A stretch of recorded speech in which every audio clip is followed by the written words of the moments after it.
Crumpy!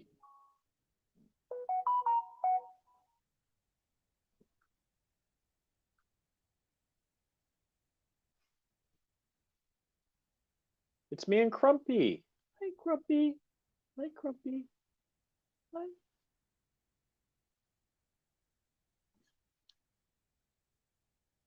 Am I live? Are people watching me?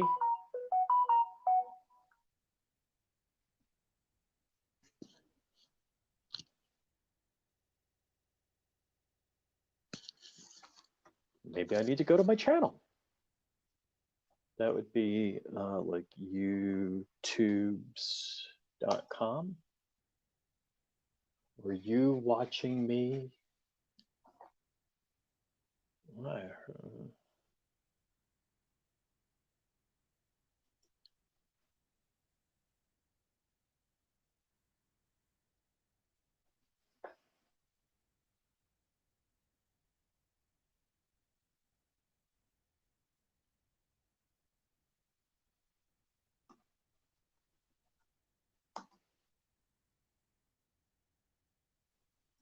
It says I'm live now. How could I be live now?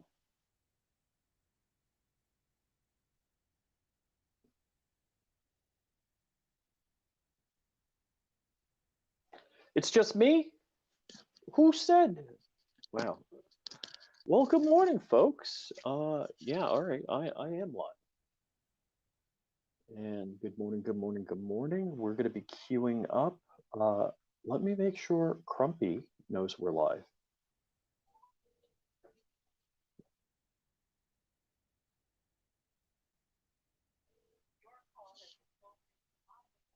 Well, I got voicemail, so let me see if I can figure out how to make this stuff happen. So you're not just looking at me in my own talking head. So if I go to youtubes.com, I might know how this technical crap works.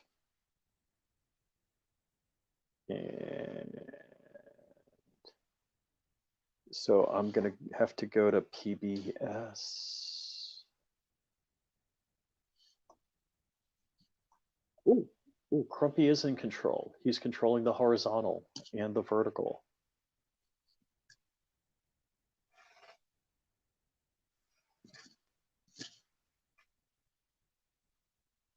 PBS hour.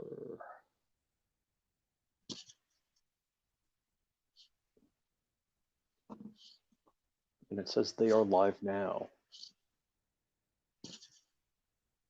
Trial is in recess and will resume shortly.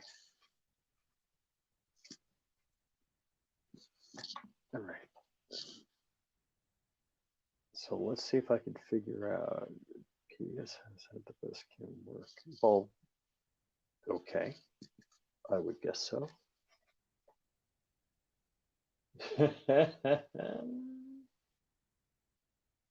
Gilders! How come I'm the only one here? Where's Dark? Where's Dark? I didn't even plan on being here. Crumpy! Hey, what's up, buddy? Okay, I thought I was left hanging out to dry. No, I was on another call. Yeah, I figured as much. Yeah. So what's up? Nothing. I did a couple of social media posts to talk about our beef. Or non-beef beef? Our non-beef beef. Yeah, what a joke. Hey, I'm gonna try to. It's all staticky. I'm like, it's not you. It's every time I talk, it's static. I'm gonna reboot my Sounds thing. good here. Reboot your thing, buddy. I rebooted my thing this morning. No.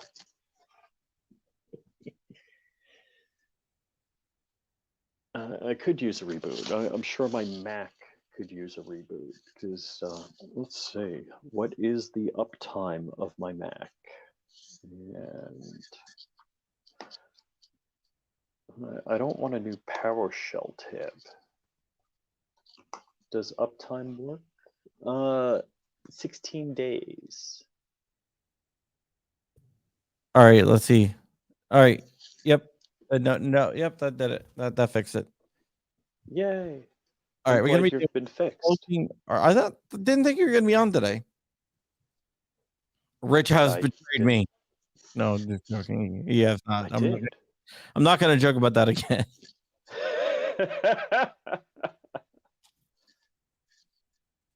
There is no betrayal.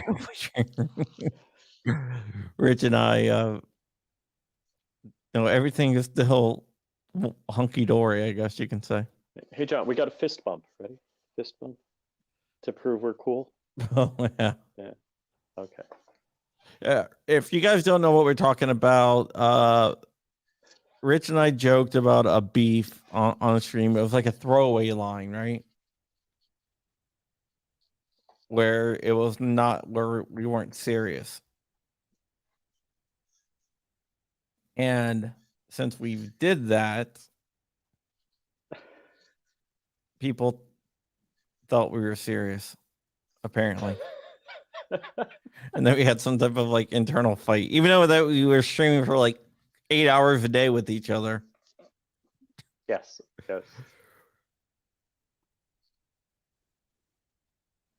Well, and look, you can't blame anybody, because if they just see one, few minute segment or few second segment and go with that, I get it. And also, if they're not, if they don't feel friendly with us, that they'd reach out to us directly, that they reached out to somebody else in the YouTube community.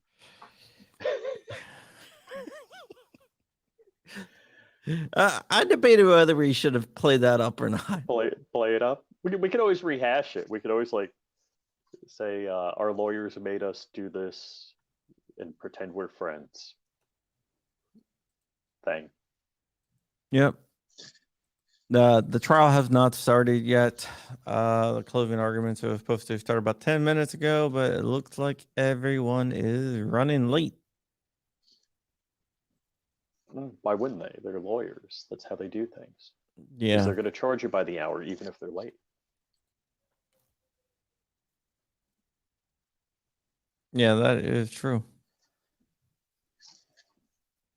I got to call one of my lawyers today. What are you going to call him? Art. No, I mean, like one of the things that I'm working on was supposed to go to court back on like the 6th, and I haven't heard anything. It's the 15th. Oh. So what do you call a dead man in a ditch? We already did all these jokes. Well, we didn't do what do you call a dead man on the wall, and that's art. All right. It looks like we might be getting going here. The stream that I picked, the stream that I picked is not streaming right now for some reason, but there's another one, but it's like a terrible quality. The attorneys. All right, this is better quality. And we'll make a record now on. Oh, would you get this on my printer, please?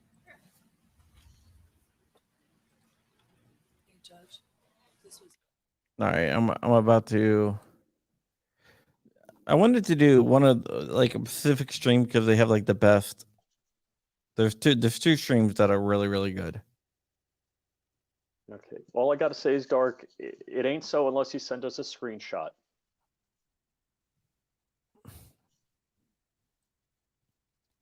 Let me move over here to that.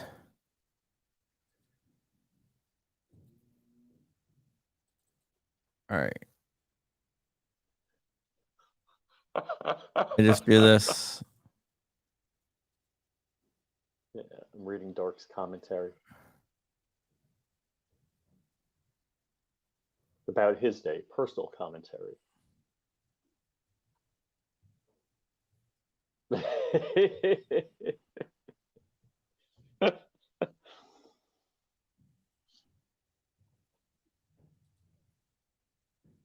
So we've all talked about things off the record in terms of our jury conference. I mean, all these. All right, let me see if I can get this better. Like, why would the hell would you broadcast in To 360p? streamline it, we're trying to not bore the jury with the All right, instructions. I'm gonna bring it I up. think that is, and if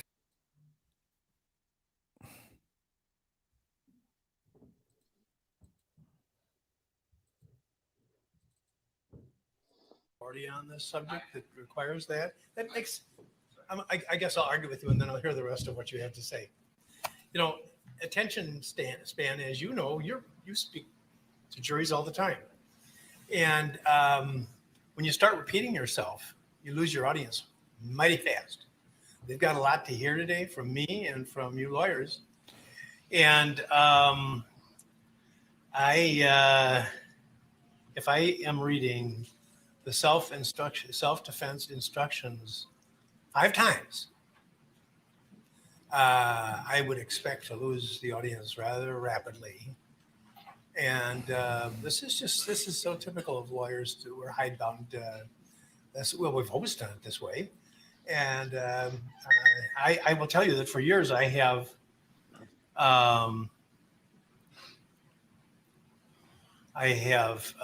taken out common elements of things. And Is the jury present right now? areas of the instructions. No. And once they learn what the term intent to kill means, I don't have to define it every single time it comes up. And I've never gotten, even to my knowledge, there hasn't even been an appeal on it. My job here is to communicate with the jury so that they understand what the law provides. And I think that can be done better briefly and concisely than by repeating the same old stuff over and over again.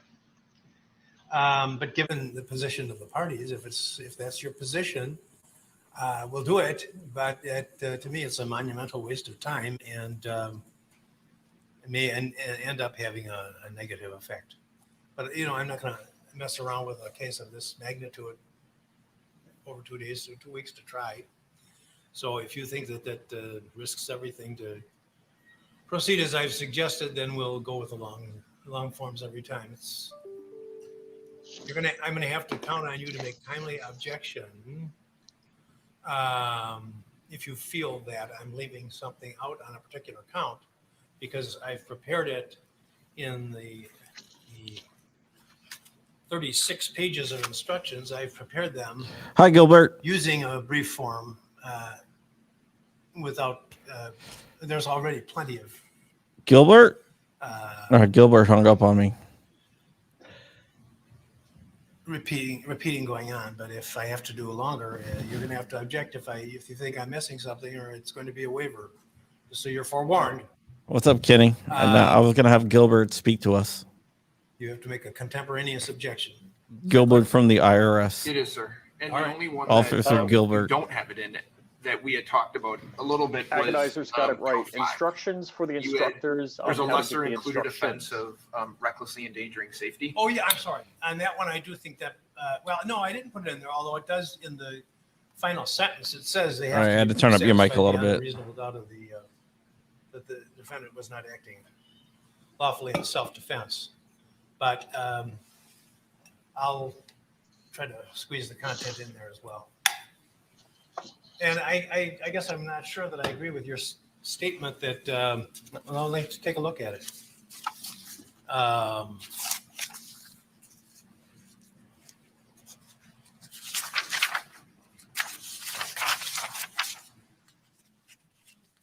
And of course, the state wants me, if I read the self-defense portions in, then they want me to repeat every time retreat and provocation, which you have opposed. They don't. So they're going to hear that again. What? They don't want that anymore. They don't want it anymore? Simply because of time. Okay. I think I'll go back to bed. Okay.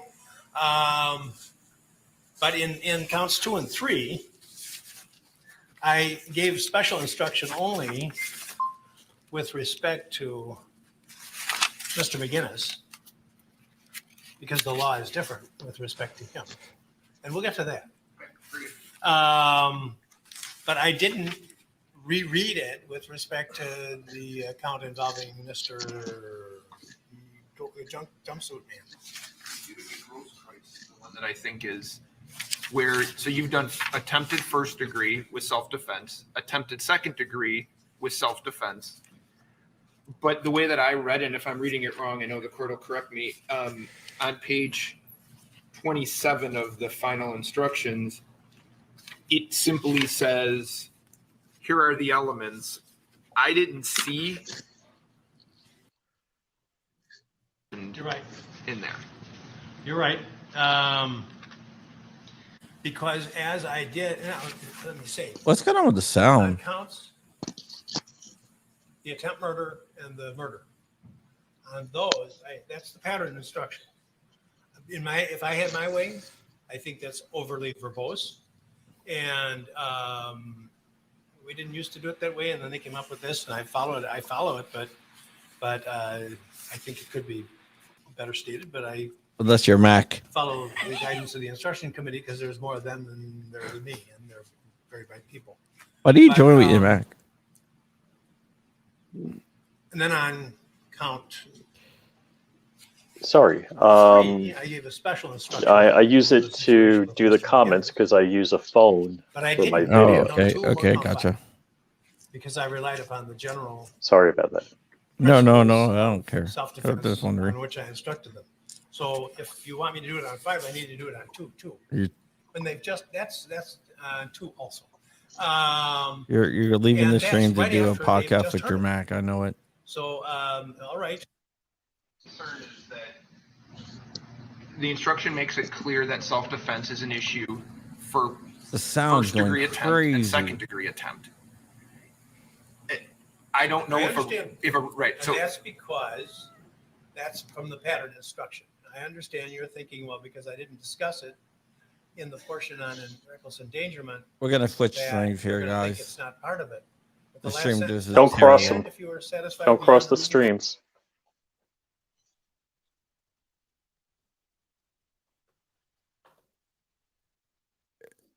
Yeah, that's a lot better. The other one that we're about to switch to is a lot better. Matt Schoen's got a good one. Anyone taking bets on, Yeah, that's on. let's see, Excuse me, I'm reading from the court. how many times the prosecution gets yelled at Look today? what I said on 5.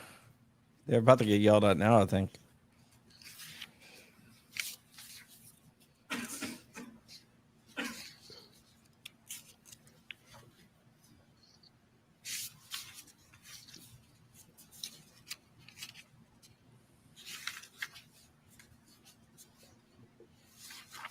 See, if I had set this up, I would have put a. Hold on, I'll be right back. I'm not going to say what I would have done. You know, you're right. Well, maybe I misunderstood what you wanted. Did you want the whole self-defense instruction discussed again, or just the clause?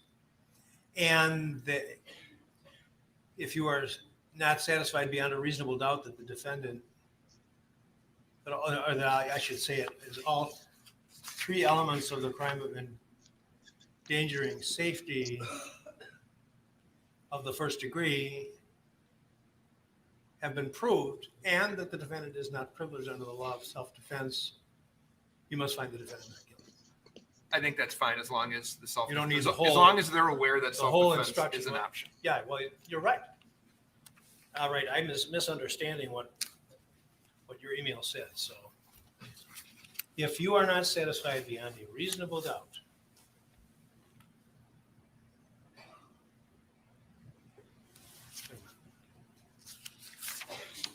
well, there's more missing there than that. You know that? There's not the clause about if you are satisfied.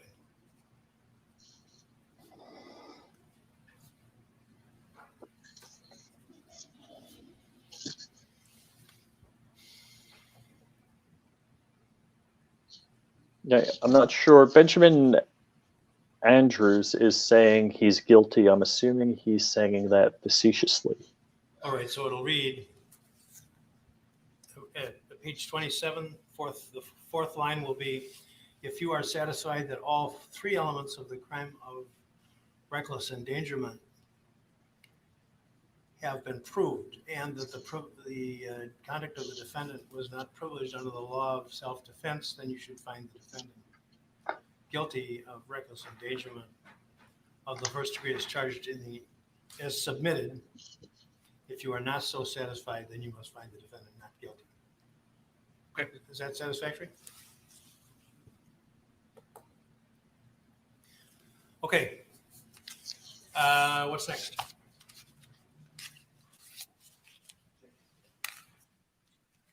I have nothing else on the instructions.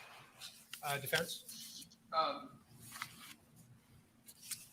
So, Judge, this is more for the record. You've already made, I think, preliminarily, you had talked a little bit about the Ritchie McGinnis instruction, Right. which is on page 8 and 9. Right. And the position that I had taken was one of the lines says, but the defendant does not have a privilege of self-defense as to Richard McGinnis. Yeah, we're simulcasting like on that, 5 or 6 different There's places. discussion about self-defense and what that So means. Dark's channel, John's On page channel, 9, my there's a channel, sentence that Swamp says, Dog's if the defendant channel, was acting lawfully both in John's self-defense, channels. his conduct did And not looks like create an John unreasonable risk Facebook. to I can't another. tell what the other one is. I had told you in an email that all the parties were involved in that. I thought that there was some incongruence in that in terms of how that reads. I know the court disagrees, but just for the record, I wanted to make sure that that was on there. Because I do think it's confusing. However, I know it's the pattern instruction. I know you took it from the pattern. Yeah, I'm not even going to argue with you. It is the pattern, and I'm not going to argue with you that it is confusing. But it's an accurate statement of the law. So Mr. McGinnis does not have a self-defense. I'm used to using status. StreamYard a certain He's, way. John has he's, given me, like, there's now a StreamYard team, and there's he's able to give access. So I now see the same thing that John sees. So I'm seeing all of the comments now, because I used to have multiple windows open, If he was and I'd have them on mute with the video turned off, you know, just paused, but I'd see the comments, Mr. Rosenbaum, and that's how I would answer the comments prior. then it kills one of the elements. I think I'm reading that right. It gives him an absolution with respect to the element of what is the precise element? It's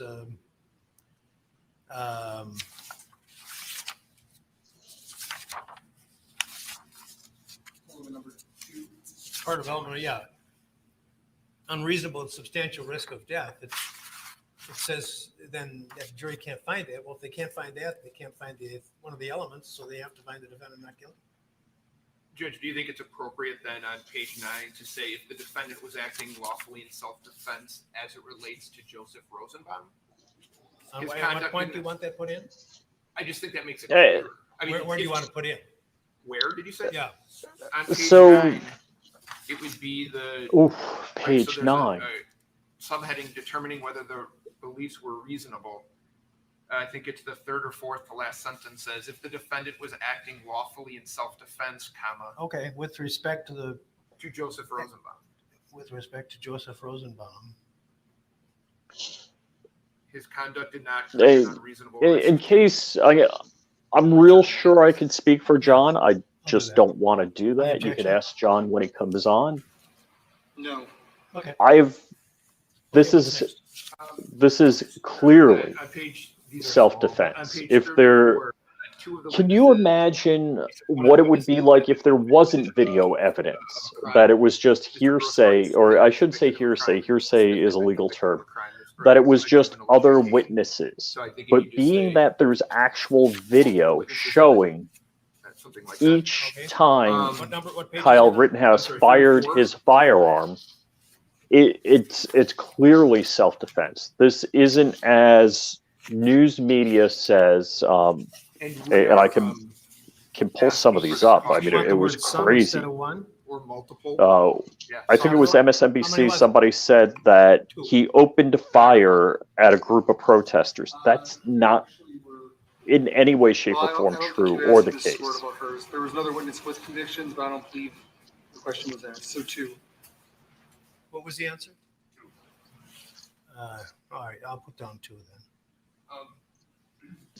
And then there was some conversations regarding a cautionary instruction regarding Mr. Armstrong. Yeah, and I really struggled with it. And we had proposed the instruction to the court, which I think we took off of 245 or something like that. Yeah. So we are asking, based on his testimony, that the court instruct with that modified 245 instruction as relates to Mr. Armstrong. Did you want to be heard? Well, I would stand by what I indicated over the weekend in my email, but I believe that I'm looking up the specific instruction.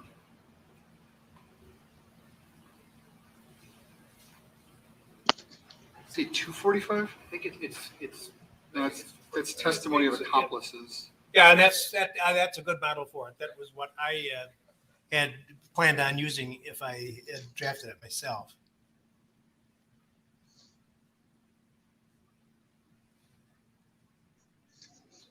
Judge, I just don't think it's necessary. The evidence was received. The points that the defense wanted to get into were made on cross-examination. Giving any kind of instruction on this would essentially be telling the fact finders how to weigh the evidence.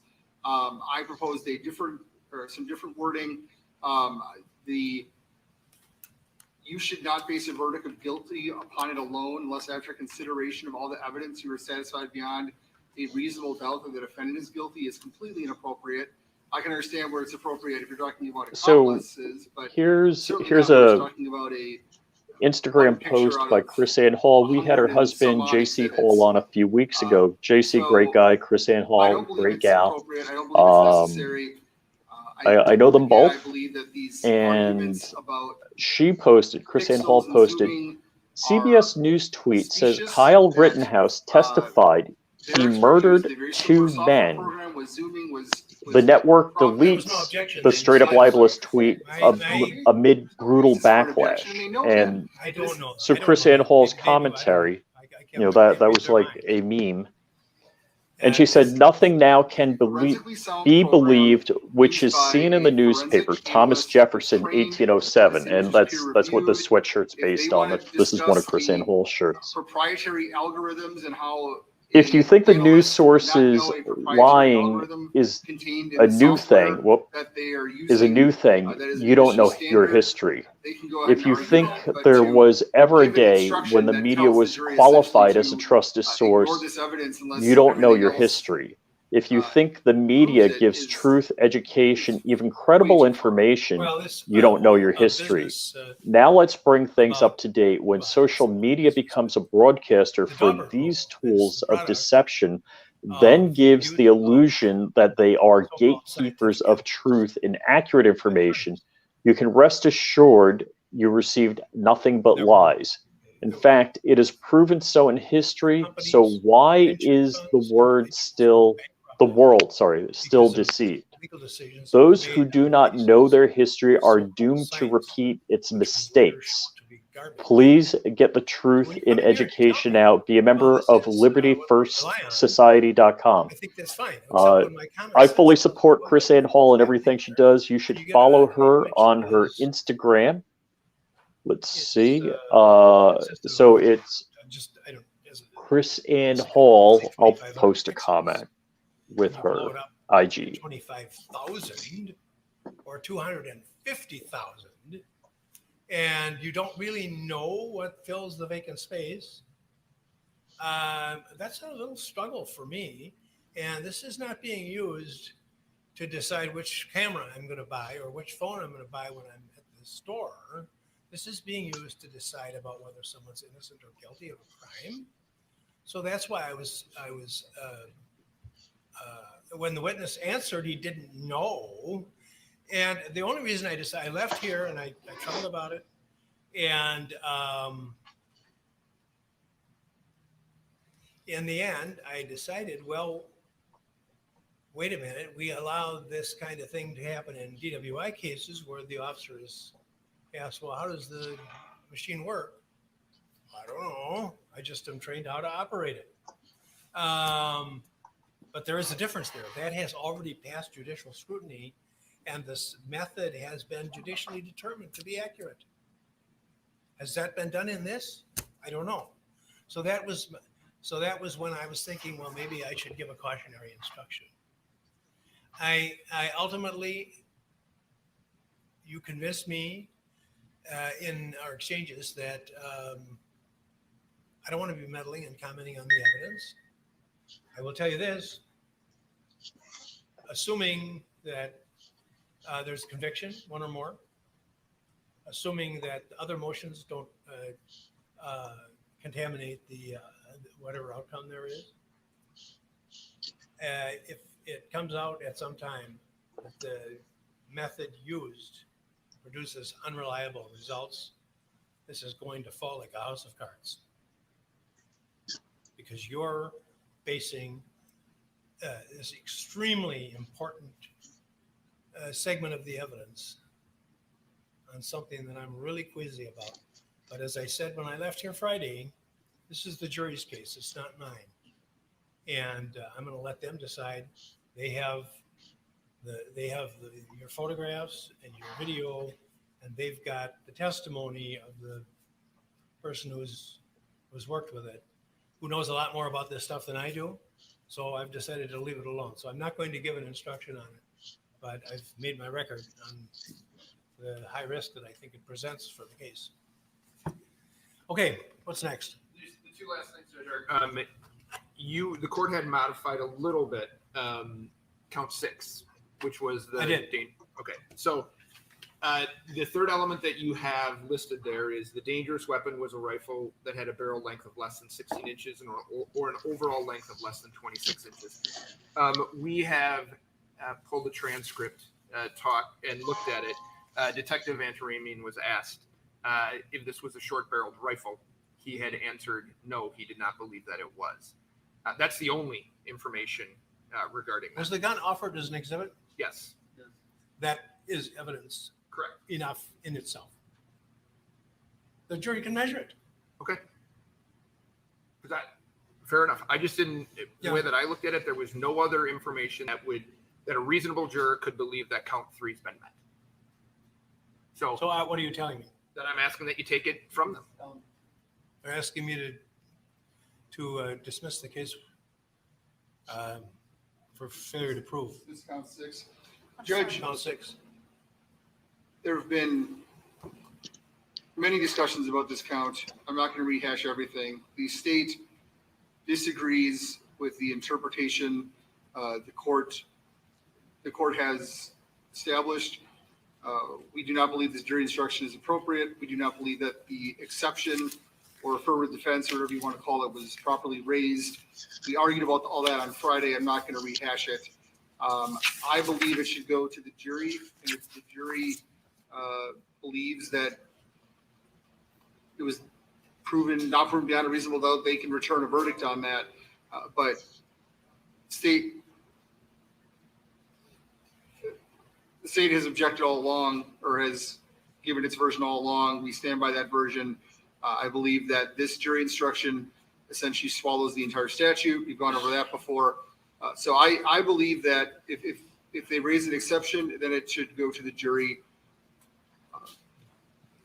We would like the standard instruction. Clearly, the court's not going to do that. Well, up to now, the motions were motions to dismiss the complaint.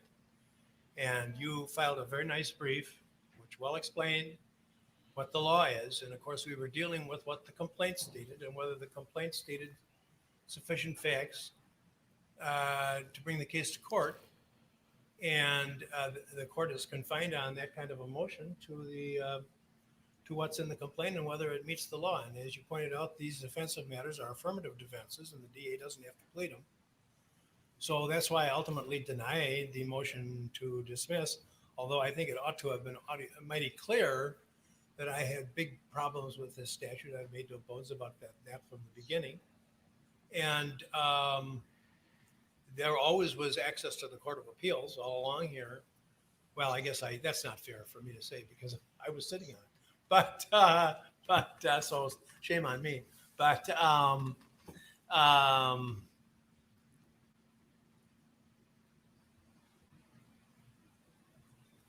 I ultimately read the statute and have,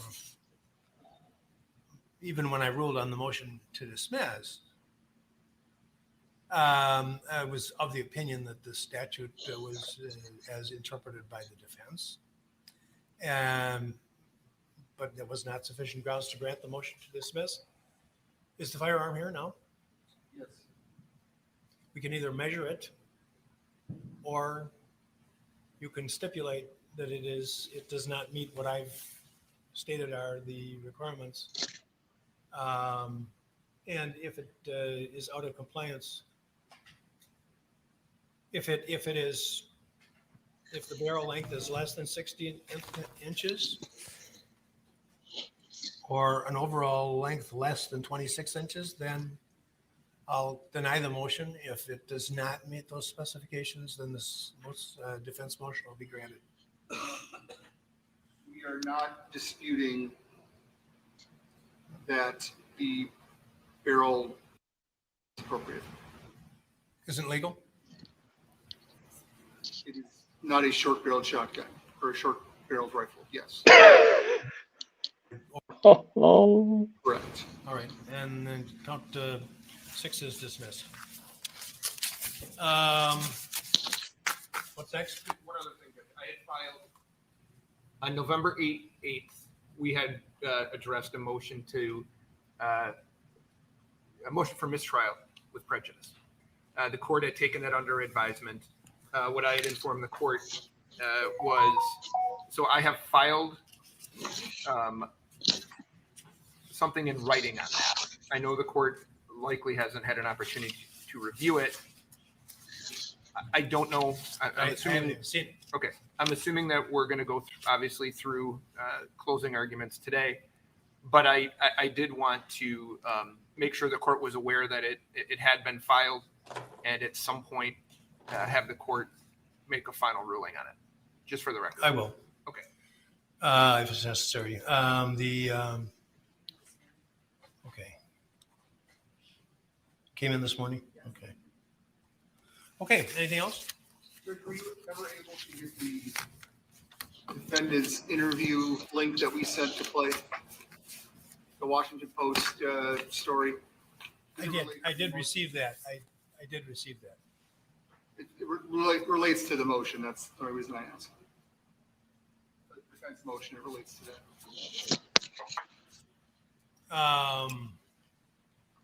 Well, I'm not going to take up the motion now. I understand now.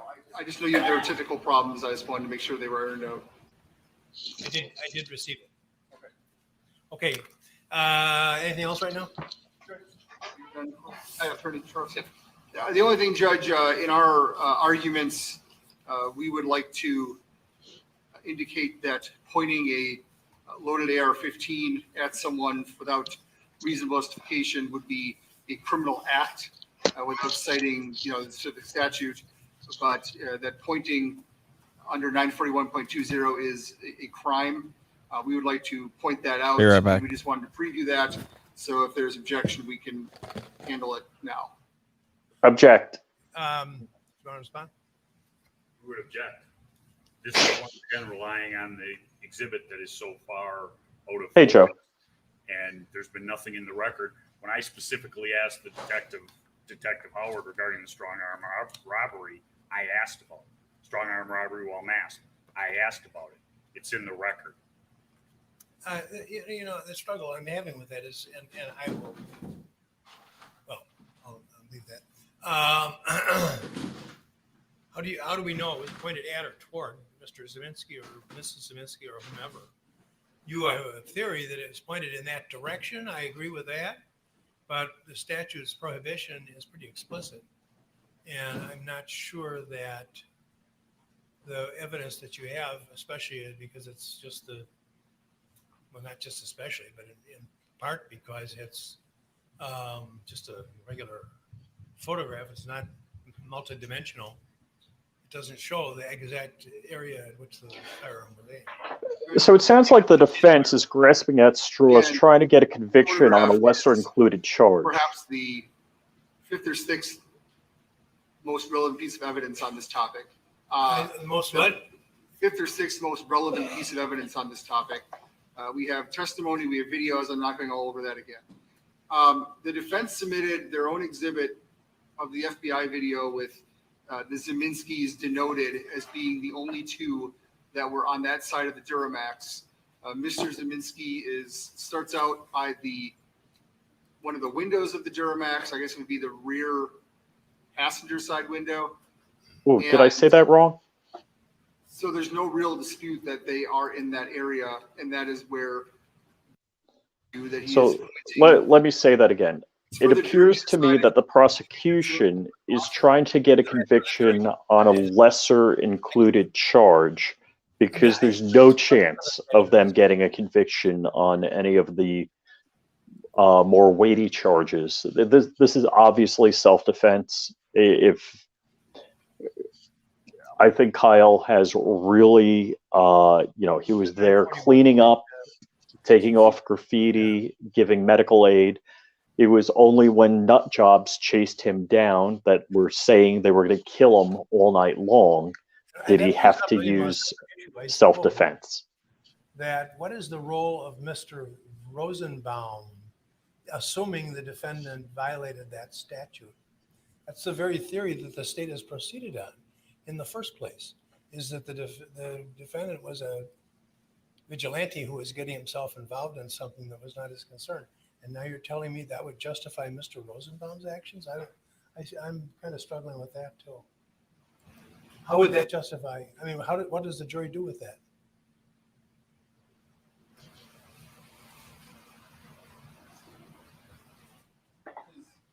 I don't fully understand the court's question. I would also note that pardon me? He also pointed the weapon at Mr. Rosenbaum before the shooting. While he's being pursued, he turns and points it at Mr. Rosenbaum. Yes. Correct. He's being chased by him. Pardon me? I said he's being chased by him.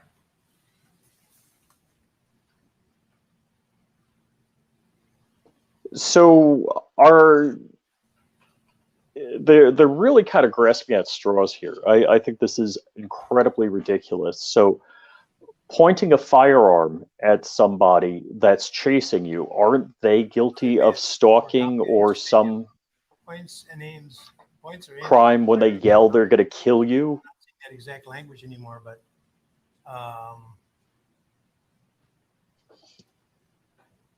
and while only playing a lawyer on YouTube, there'd be it seems to me a lot of these questions are laws based on what would a reasonable person do in the same situation. some wrongfulness in just pointing the firearm towards the west without evidence that it was pointed specifically at or toward another.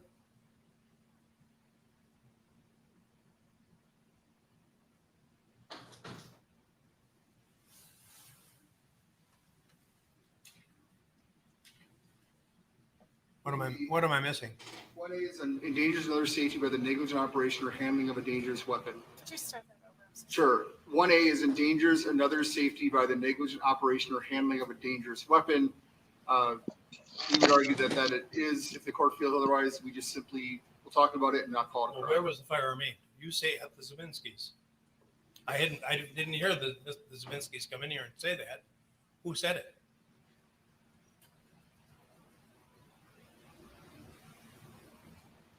Except for looking at the video, and that's who's over there. That would be the only I beg evidence. pardon? Looking at videos and indicating that those are the ones who are over there, that would be the only evidence. I can't say. I'm not saying it didn't happen. I'm saying I don't think I can give an instruction to the jury, telling them something when I don't see the statutory. We're asking for instruction. In our closing, in our arguments, we just wanted to say that it's. I think it would be okay for you to say state what the law says, you have to be careful because there's invited to speculate. So I don't want to, there's such a universe of possible statements that could be made that I don't want to try to, rule in advance. I've refrained from doing that. I always try to, because I can't read your mind, but, so I'm not going to say he can't mention that at all, that it's unlawful to point a gun at somebody. The jurors probably have a sense of that anyway. But as to what might be said, I can't tell you what's in and out of bounds. Okay, what's next? All we have. Okay, ready for the jury? I'll probably take a break after the lengthy instructions. And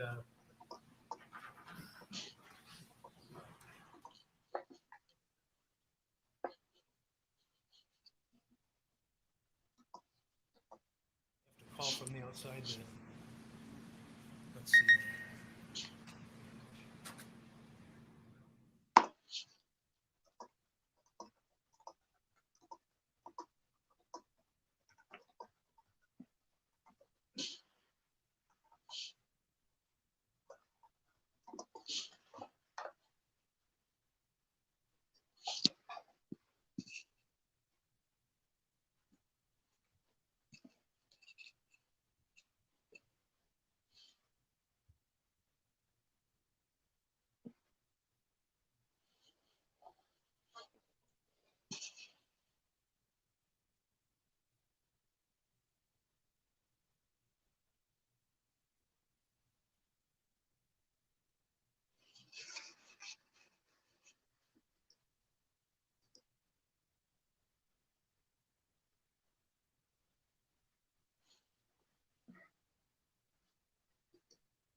All right.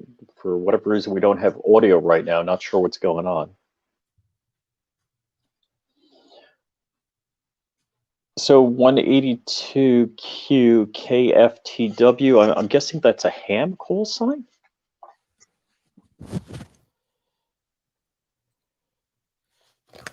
Copy! Hey, what's up? Sorry about that. That's okay. I believe the jury's being seated. Okay.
Nice weekend, and we'll begin our final phase of our case, which is my instructions, and I'm going to instruct you on the principles of law which you are to follow in considering the evidence and in reaching your verdicts. It is your duty to follow all of these instructions, regardless of any opinion that you may have about what the law is or what the law ought to be. You must base your verdict on the law as I give it to you in these instructions. Apply that law to the facts in the case which have been properly proved by the evidence. Consider only the evidence received during the trial, and the law is given to you in these instructions.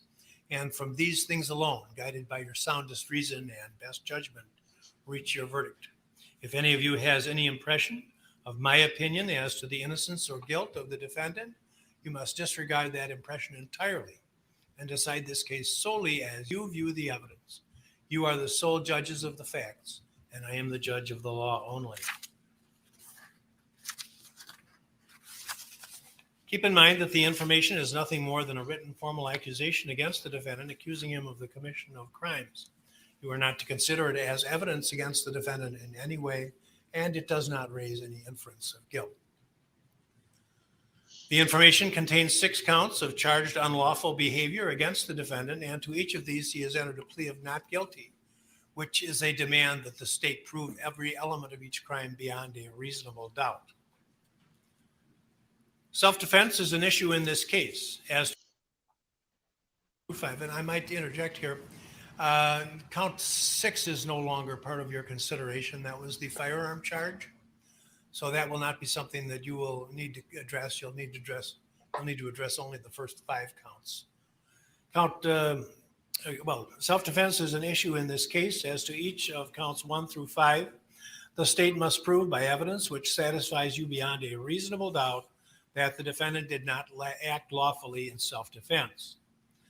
The law of self-defense allows the defendant to threaten or intentionally use force against another only if he believed that there was an actual or imminent unlawful interference with his own person, and he believed that the amount of force which he used or threatened to use was necessary to prevent or terminate the interference, and his beliefs were reasonable.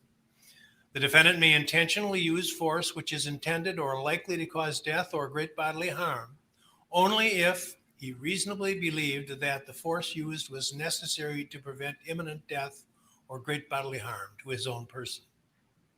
A belief may be reasonable, even though it is mistaken. In determining whether the defendant's beliefs were reasonable, the standard is what a person of ordinary intelligence and prudence would have believed in the defendant's position under the circumstances that existed at the time of the alleged offenses. The reasonableness of the defendant's beliefs must be determined from the standpoint of the defendant at the time of the defendant's acts and not from the standpoint of the jury now. There is no duty to retreat. However, in determining whether the defendant reasonably believed the amount of force used was necessary to prevent or terminate the interference, you may consider whether the defendant had the opportunity to retreat with safety, whether such retreat was feasible, and whether the defendant knew of the opportunity to retreat. You should also consider whether the defendant provoked the attack. A person who engages in unlawful conduct of a type likely to provoke others to attack, and who does provoke an attack, is not allowed to use or threaten force in self-defense against that attack.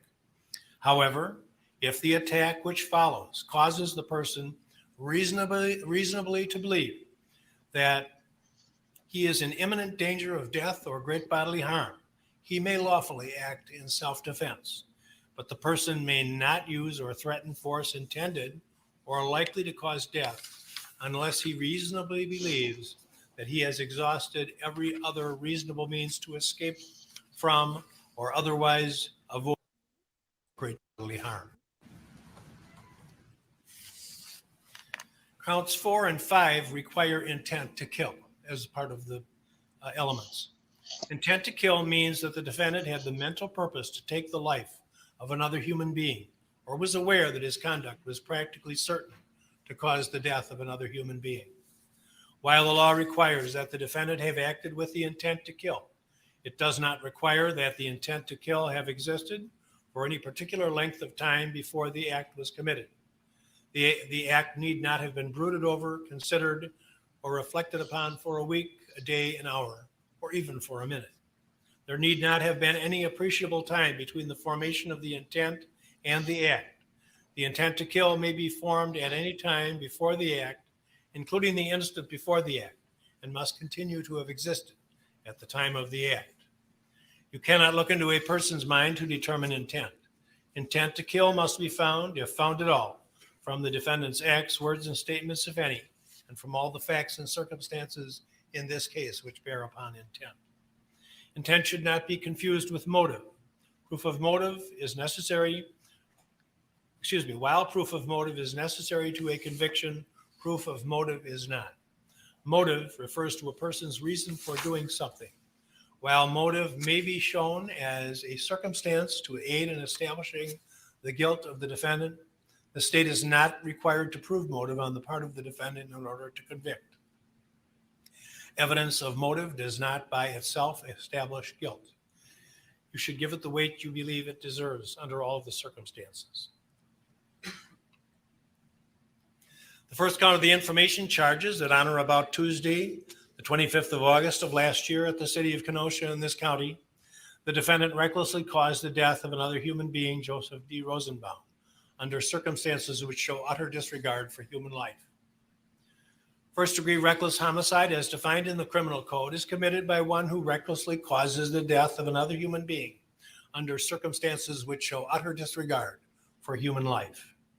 Before you may find the defendant guilty of reckless homicide of the first degree, the state must prove by evidence which satisfies you beyond a reasonable doubt that the following three elements were present. First, that the defendant caused the death of another.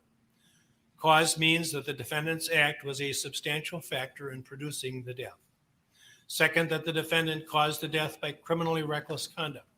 Criminally reckless conduct means the conduct created a risk of death or great bodily harm to another person, and that the risk of death or great bodily harm was unreasonable and substantial, and that the defendant was aware that his conduct created the unreasonable and substantial risk of death or great bodily harm.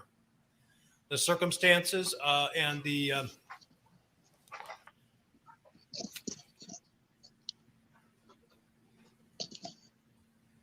circumstances of the defendant's conduct showed utter disregard for human life. In determining whether the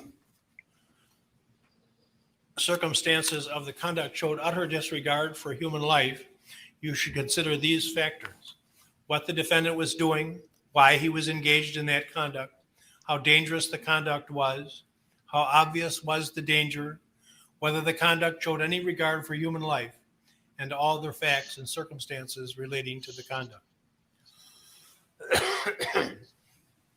If, as to the first count, you are satisfied beyond a reasonable doubt that both elements of this crime have been proved, and that the defendant was not acting lawfully in self-defense, as I have instructed you on the law of self-defense,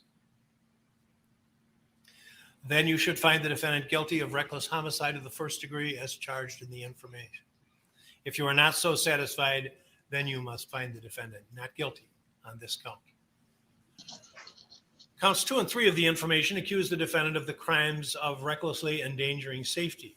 Although the elements of each of these charges are identical, the rules of self-defense which apply to them are not.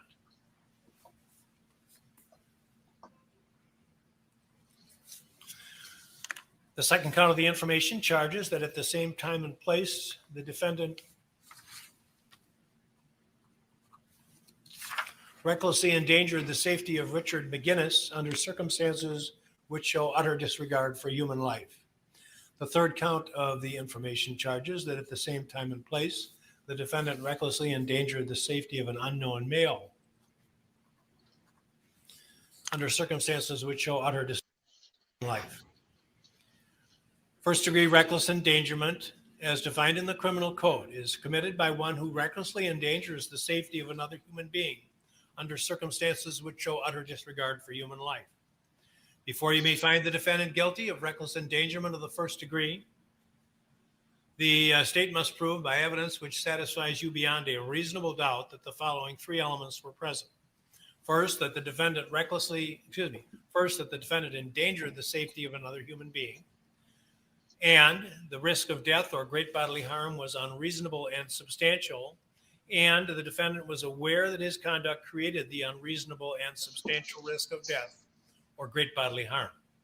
Great bodily harm means injury which creates a substantial risk of death or which causes serious permanent disfigurement or which causes a permanent or protracted loss or impairment of the function of any bodily member or organ or other serious bodily injury. The third element is that the circumstances of the defendant's conduct showed utter disregard for human life. Again, in determining whether the circumstances of the conduct showed utter disregard for human life, you should consider these factors: what the defendant was doing, why the defendant was engaged in that conduct, how dangerous was the conduct, how obvious was the danger, whether the conduct showed any regard for human life, and all other facts and circumstances related to the conduct.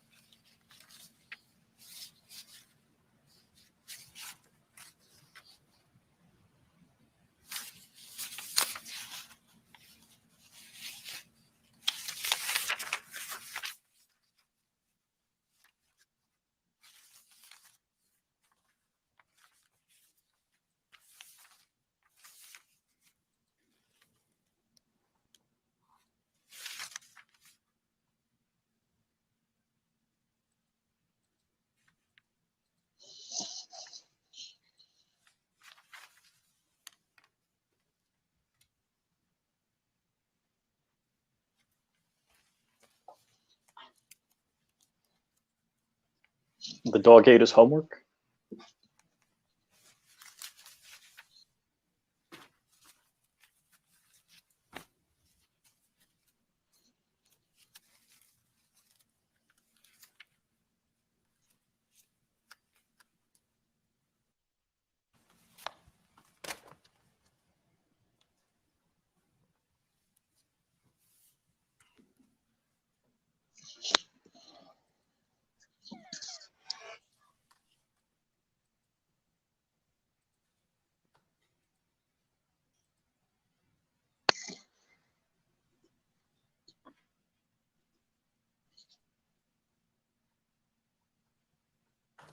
That's mom right there, right?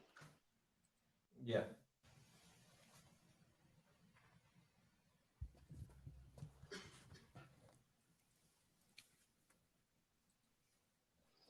So the instructions prior to bringing the jury in is what they were going over and making edits on. It seems like the judge hit a point where he can't find the next document or what was the correct edit.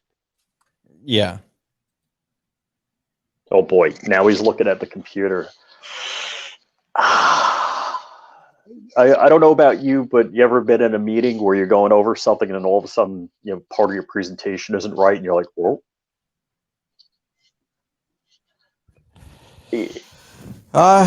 Multiple times. So I think we all can feel this.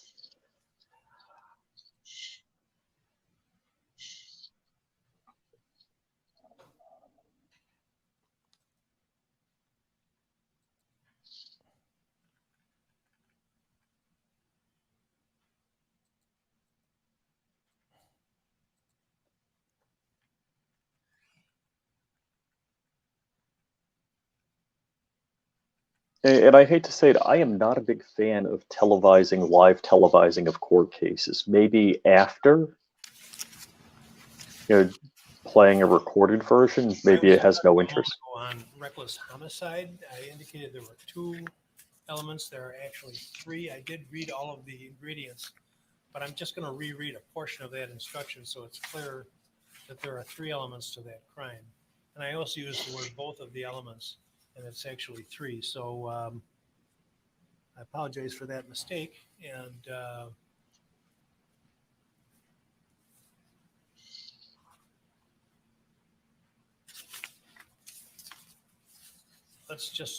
we'll stop with the reckless endangerment for a moment and return to the reckless homicide. And the elements of reckless homicide are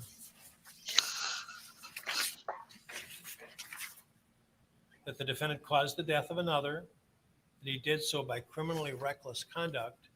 And the third element, which I read as part of the second, is that the circumstances of the defendant's conduct showed utter disregard for human life. And what tipped me off is, other than causing death, the reckless endangerment, which I've been reading now, has those same three elements. So utter disregard for human life is one of the elements of both crimes. And in order to convict on the first count, you must find the presence of all three of the elements of first-degree reckless homicide, and also find beyond a reasonable doubt that the defendant was not privileged under the law of self-defense. Is that clear? Thanks. Thank you very much. Getting back to the reckless endangerment charge with respect to Mr. McGinnis, there is evidence in this case that the defendant was acting in self-defense as to Joseph Rosenbaum.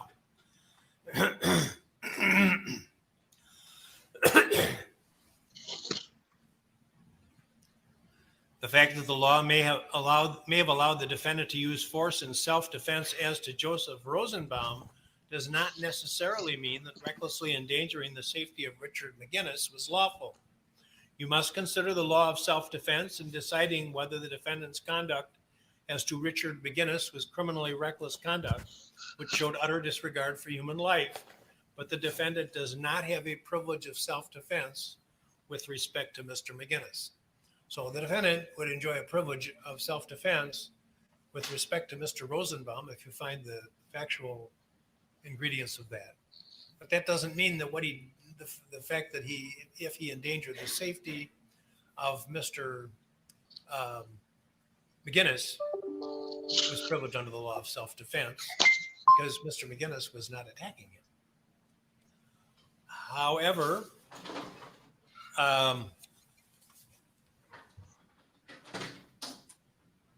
you must consider the law of self-defense in deciding whether the defendant's conduct as to Richard McGinnis was criminally reckless conduct, which showed utter disregard for human life, but he does not have a privilege of self-defense as to Richard McGinnis. The law of self-defense allows the defendant to threaten or intentionally use force against another only if the defendant believed that there was an actual or imminent interference with the defendant's person, that he believed that the amount of force he used or threatened to use was necessary to prevent or terminate the interference, and that his beliefs were reasonable. The defendant may intentionally use force which is intended to or likely to cause death or great bodily harm only if the defendant reasonably believed that the force used was necessary to prevent imminent death or great bodily injury to himself. A belief may be reasonable even though mistaken. In determining whether the defendant's beliefs were reasonable, the standard is what a person of ordinary intelligence and prudence would have believed in the defendant's position under the circumstances existing at the time of the alleged offense. The reasonableness of the defendant's beliefs must be determined from the standpoint of the defendant at the time of his acts and not from the viewpoint of the jury now.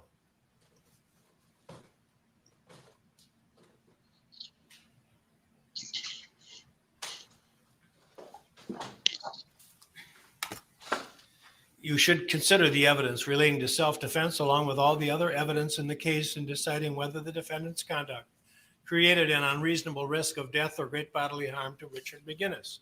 If the defendant was acting lawfully in self-defense with respect to Joseph Rosenbaum, his conduct did not create an unreasonable risk to another. The burden is on the state to prove the burden is on the state to prove beyond a reasonable doubt that the defendant did not act lawfully in self-defense. And you must be satisfied beyond a reasonable doubt from all of the evidence in this case that the risk was unreasonable. You should consider the evidence relating to self-defense in deciding whether the circumstances of the defendant's conduct showed utter disregard for human life. The burden is on the state to prove beyond a reasonable doubt that the defendant did not act lawfully in self-defense. And you must be satisfied beyond a reasonable doubt from all of the evidence in this case that the circumstances of the defendant's conduct showed utter disregard for human life. If, as to each of these counts, you are satisfied beyond a reasonable doubt that the elements have been proved and that the defendant was not acting lawfully in self-defense, you should find the defendant guilty of reckless homicide of the first degree. If so satisfied, then you must find the defendant not guilty. The fourth count of the information charges that at the same time and place, the defendant caused the death of another human being, Anthony M. Huber, with intent to kill that person. This is a charge of intentional homicide of the first degree, and you must consider first whether the defendant is guilty of that offense. If you are not satisfied that the defendant is guilty of first degree intentional homicide, you may consider whether or not the defendant is guilty of second degree intentional homicide or first degree reckless homicide, which are less serious degrees of criminal homicide. The crimes referred to as first and second degree intentional homicide and first degree reckless homicide are different degrees of homicide. Homicide is the taking of the life of another human being. The degree of homicide defined by law depends on the facts and circumstances of each particular case. While the law separates homicides into different types and degrees, there are certain elements which are common to each crime. Both intentional and reckless homicide require that the defendant have caused the death of another. First and second degree intentional homicide require the state to prove the additional fact that the defendant have acted with the intent to kill. First degree reckless homicide requires that the defendant acted recklessly and that the circumstances of his conduct show utter disregard for human life. It will also be important for you to consider the privilege of self-defense in deciding which crime, if any, the defendant has committed. Self-defense, the Criminal Code of Wisconsin provides that a person is privileged to intentionally use force against another for the purpose of preventing or terminating what he reasonably believes to be an unlawful interference with his own person by the other person. However, he may intentionally use only such force as he reasonably believes is necessary to prevent or terminate the interference. He may not intentionally use force which is intended or likely to cause death unless he reasonably believes that such force is necessary to prevent imminent death or great bodily harm to himself. As applied to this case, the effect of the law of self-defense is the defendant is not guilty of any homicide offense if the defendant reasonably believed that he was preventing or terminating an unlawful interference with his own person, or reasonably believed the force used by him, and reasonably believed that the force used by him was necessary to prevent imminent death or great bodily harm to himself. The defendant is guilty of second degree intentional homicide if he caused the death of another human being with intent to kill and actually believed the force used was necessary to prevent imminent death or great bodily harm to himself, but the belief or the amount of force used was unreasonable. The defendant is guilty of first degree intentional homicide if he intended to cause the death of another with the intent to kill and did not actually believe that the force used was necessary to prevent imminent death or great bodily harm to himself.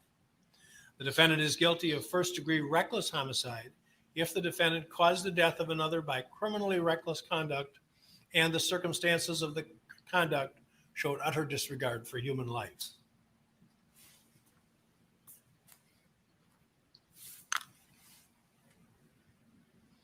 You will be asked to consider the privilege of self-defense in deciding whether the elements of first-degree reckless homicide are present. Because the law provides that it is the state's burden to prove all facts necessary to constitute a crime beyond a reasonable doubt, you will not be asked to make a separate finding on whether the defendant acted in self-defense. Instead, you will be asked to determine whether the state has established the necessary facts to justify a finding of guilty for first or second degree intentional homicide or for first degree reckless homicide. If the state does not satisfy you that those facts are established by the evidence, you will be instructed to find the defendant not guilty. The facts necessary to constitute each crime will now be defined for you in greater detail. First degree intentional homicide is defined in the Criminal Code as committed by one who causes the death of another human being with the intent to kill that person or another. In this case, first degree intentional homicide also requires that the defendant did not actually believe the force used was necessary to prevent imminent death or great bodily harm to himself. Before you may find the defendant guilty of first-degree intentional homicide, the state must prove by evidence which satisfies you beyond a reasonable doubt that the following three elements were present. First, that the defendant caused the death of another. Cause means that his act was a substantial factor in producing the death. Second, that the defendant acted with the intent to kill the other. Third, that the defendant did not actually believe that the force used was necessary to prevent imminent death or great bodily harm to himself. The third element of the first-degree intentional homicide requires that the defendant did not actually believe the force used was necessary to prevent imminent death or great bodily harm to himself. This requires the state to prove either that the defendant did not actually believe he was in imminent danger of death or great bodily harm, or that the defendant did not actually believe that the force used was necessary to prevent imminent danger of death or great bodily harm to himself. When first-degree intentional homicide is considered, the reasonableness of the defendant's conduct, when first-degree intentional homicide is considered, the reasonableness of the defendant's belief is not an issue. You are to be concerned only with what the defendant actually believed. Whether those beliefs are reasonable is important only if you later consider whether the defendant is guilty of second-degree intentional homicide. If, as to the fourth count, you are satisfied beyond a reasonable doubt that the defendant caused the death of another with the intent to kill, that this is Mr. Huber, with the intent to kill, and that the defendant did not actually believe that the force used was necessary to prevent imminent death or great bodily harm to himself, intentional homicide. If you are not so satisfied, then you must not find the defendant guilty of first-degree intentional homicide and must consider whether the defendant is guilty of second-degree intentional homicide as defined in the criminal code, which is a lesser included offense of the first-degree intentional homicide. There are hierarchies of cases in the law. Typically, first-degree is the highest offense. Then lesser included are crimes that are of the same nature with many common elements, but some differences. So there's a sequence of verdicts that are going to be submitted to you with respect to this count. And that's what we're going through at this time. So we'll take on now the, but let me advise you, you should make every reasonable effort to agree unanimously on the charge of intentional homicide of the first degree before considering the offense of second degree intentional homicide. However, if after a full and complete consideration of the evidence, you conclude that further deliberation would not result in unanimous agreement on the charge of first degree intentional homicide, you should consider whether the defendant is guilty of second degree intentional homicide. Before you may find the defendant guilty of intentional homicide of the second degree, the state must prove by evidence which satisfies you beyond a reasonable doubt that the following three elements of this crime were present. First, that the defendant caused the death of another. Second, that he acted with intent to kill another human being. And third, that he did not reasonably believe that he was terminating an unlawful interference with his own person, or did not reasonably believe that the force used was necessary to prevent imminent death or great bodily harm to himself. You have already been instructed on the definitions of causing death and with intent to kill. These same definitions apply to your consideration of second degree intentional homicide.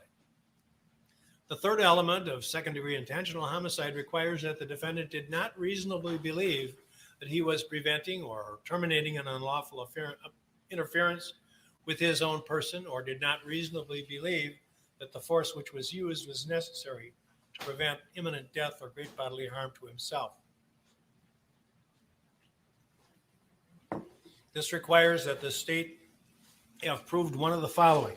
First, that a reasonable person in the circumstances of the defendant would not have believed that he was preventing or terminating an unlawful interference. with his own Sorry, person, guys. I'm still or working on this, Rich. I did get your that a message. reasonable person in the circumstances of the defendant would not have believed he was in danger of imminent death or great bodily harm. Thank you for keeping up with this, Rich. Or that the Thanks. reasonable person in the circumstances of the defendant would not have believed that the amount of force used was necessary to prevent imminent death or great bodily harm to himself. The reasonableness of the defendant's beliefs must be determined from the standpoint of the defendant at the time of his acts and not from the standpoint of the viewpoint of the jury now. The standard is what a person of ordinary intelligence and prudence would have believed in the position of the defendant under the circumstances existing at the time of the alleged offense. If, as to the fourth count, you are satisfied beyond a reasonable doubt that the defendant caused the death of another human being with intent to kill, and did not reasonably believe that he was preventing or terminating an unlawful interference with his own person, or did not reasonably believe that the force used was necessary to prevent imminent death or great bodily harm to himself, you should find the defendant guilty of second-degree intentional homicide. If you are not so satisfied, then you must not find the defendant guilty of second-degree intentional homicide, and you should consider whether the defendant is guilty of first-degree reckless homicide as defined in the criminal code, which is also a lesser included offense of first-degree intentional homicide. Again, you should make every reasonable effort to agree unanimously on the charge of second-degree intentional homicide before considering the offense of first-degree reckless homicide. However, if after a full and complete consideration of the evidence, you conclude that further deliberation would not result in unanimous agreement on the charge of second-degree intentional homicide, you should consider whether the defendant is guilty of first-degree reckless homicide, which is a crime committed by one who recklessly causes the death of another human being under circumstances which show utter disregard for human life. Before the defendant may be found guilty of reckless homicide of the first degree, the state must prove by evidence which satisfies you beyond a reasonable doubt that the following three elements were present. First, that the defendant caused the death of another human being. Cause means that the defendant's act was a substantial factor in producing the death. Second, that the defendant caused the death by criminally reckless conduct, which means the conduct created a risk of death or great bodily harm to another person, and the risk of death or great bodily harm was unreasonable and substantial, and the defendant was aware that his conduct created the unreasonable and substantial risk of death or great bodily harm. You should consider the evidence relating to self-defense in deciding whether the defendant's conduct created the unreasonable risk to another. If the defendant was acting lawfully in self-defense, his conduct did not create an unreasonable risk to another. The burden is on the state to establish beyond a reasonable doubt that the defendant did not act lawfully in self-defense. And you must be satisfied beyond a reasonable doubt from all of the evidence in this case that the risk was unreasonable. The third element is that the circumstances of the defendant's conduct showed utter disregard for human life. Again, in determining whether the circumstances of the conduct showed utter disregard for human life, you should consider these factors: what the defendant was doing, why he was doing it, how dangerous the conduct was, the obviousness of the danger, whether the conduct showed any regard for life, and all other facts and circumstances relating to the conduct. You should consider the evidence relating to self-defense in deciding whether the circumstances of the defendant's conduct showed utter disregard for human life. The burden is on the state to prove by evidence which satisfies you beyond a reasonable doubt that the defendant did not act lawfully in self-defense. And you must be satisfied beyond a reasonable doubt from all of the evidence in the case that the circumstances of the defendant's conduct showed utter disregard for human life. Consider also the defendant's conduct after the death Consider also the defendant's conduct after the death to the extent that it helps you decide whether or not the circumstances showed utter disregard for human life at the time that the death occurred. If, as to the fourth count, you are satisfied beyond a reasonable doubt that the defendant caused the death of another human being by criminally reckless conduct, and that the circumstances of the conduct showed utter disregard for human life, and that the defendant's conduct was not privileged under the law of self-defense, then you should find the defendant guilty of reckless homicide of the first degree as submitted. If you are not so satisfied, then you must find the defendant not guilty on the fourth count. The fifth count of the information charges that at the same time and place, the defendant attempted to cause the death of Gage Grosskreutz with intent to kill that person. A crime of attempted first-degree intentional homicide. With respect to this charge, you must first consider whether the defendant is guilty of that offense. If you are not satisfied that the defendant is guilty of attempted first-degree intentional homicide, you must consider whether or not he is guilty of attempted second-degree intentional homicide or first-degree reckless endangerment, which are less serious degrees of criminal homicide. The crimes referred to as attempted first and second-degree intentional homicide are different degrees of homicide. Again, that is the taking of the life of a human being. The degree of attempted homicide is defined by law depending on the facts and circumstances of each particular case. While the law separates intentional homicides into two degrees, there are certain elements that are common to each. Both attempted first and second-degree intentional homicide require that the defendant have intended to kill another, that he did acts towards the commission of that crime which indicate unequivocally, under all the circumstances, that he had formed that intent and would have caused the death of the other, except for the intervention of another person or some extraneous factor. It will also be important for you to consider the privilege of self-defense in deciding which crime, if any, the defendant has committed. The Criminal Code of Wisconsin provides that a person is privileged to intentionally use force against another under the following circumstances. Force is used for the purpose of preventing or terminating what the person reasonably believes to be an unlawful interference with his own person or by the other, and he uses only that amount of force which he reasonably believes is necessary to prevent or terminate the interference, and the person may not intentionally use force which is intended or likely to cause death unless he reasonably believes that such force is necessary to prevent imminent death or great bodily harm to himself. If you find that the elements of attempted first or second degree intentional homicide have been proved in this case, the effect of the law of self-defense is as follows. The defendant is not guilty of either attempted first or second degree intentional homicide if he reasonably believed that he was preventing or terminating an unlawful interference with his own person, and he reasonably believed the force used was necessary to prevent death or great bodily harm to himself. He is guilty of attempted second degree intentional homicide if he actually believed the force used was necessary to prevent imminent death or great bodily harm to himself, but the belief or the amount of force used was unreasonable. The defendant is guilty of attempted first degree intentional homicide if the defendant did not actually believe the force used was necessary to prevent imminent death or great bodily harm to him. Because the law provides that it is the state's burden to prove all the facts necessary to constitute a guilt beyond a reasonable doubt, you will not be asked to make a separate finding as to whether the defendant acted in self-defense.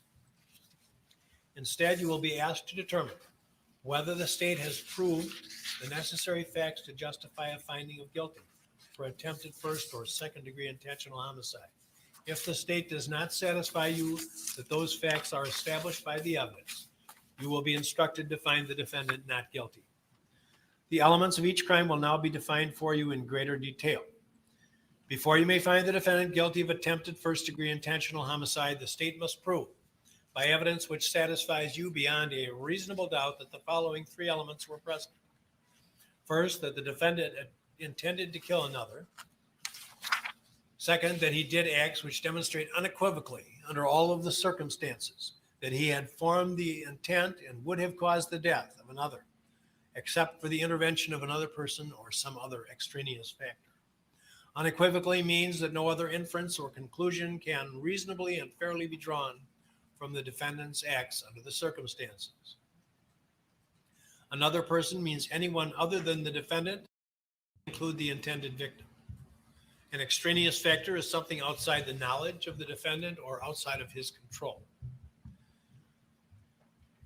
The third element is that the defendant did not actually believe that the force used was necessary to prevent imminent death or great bodily harm to himself.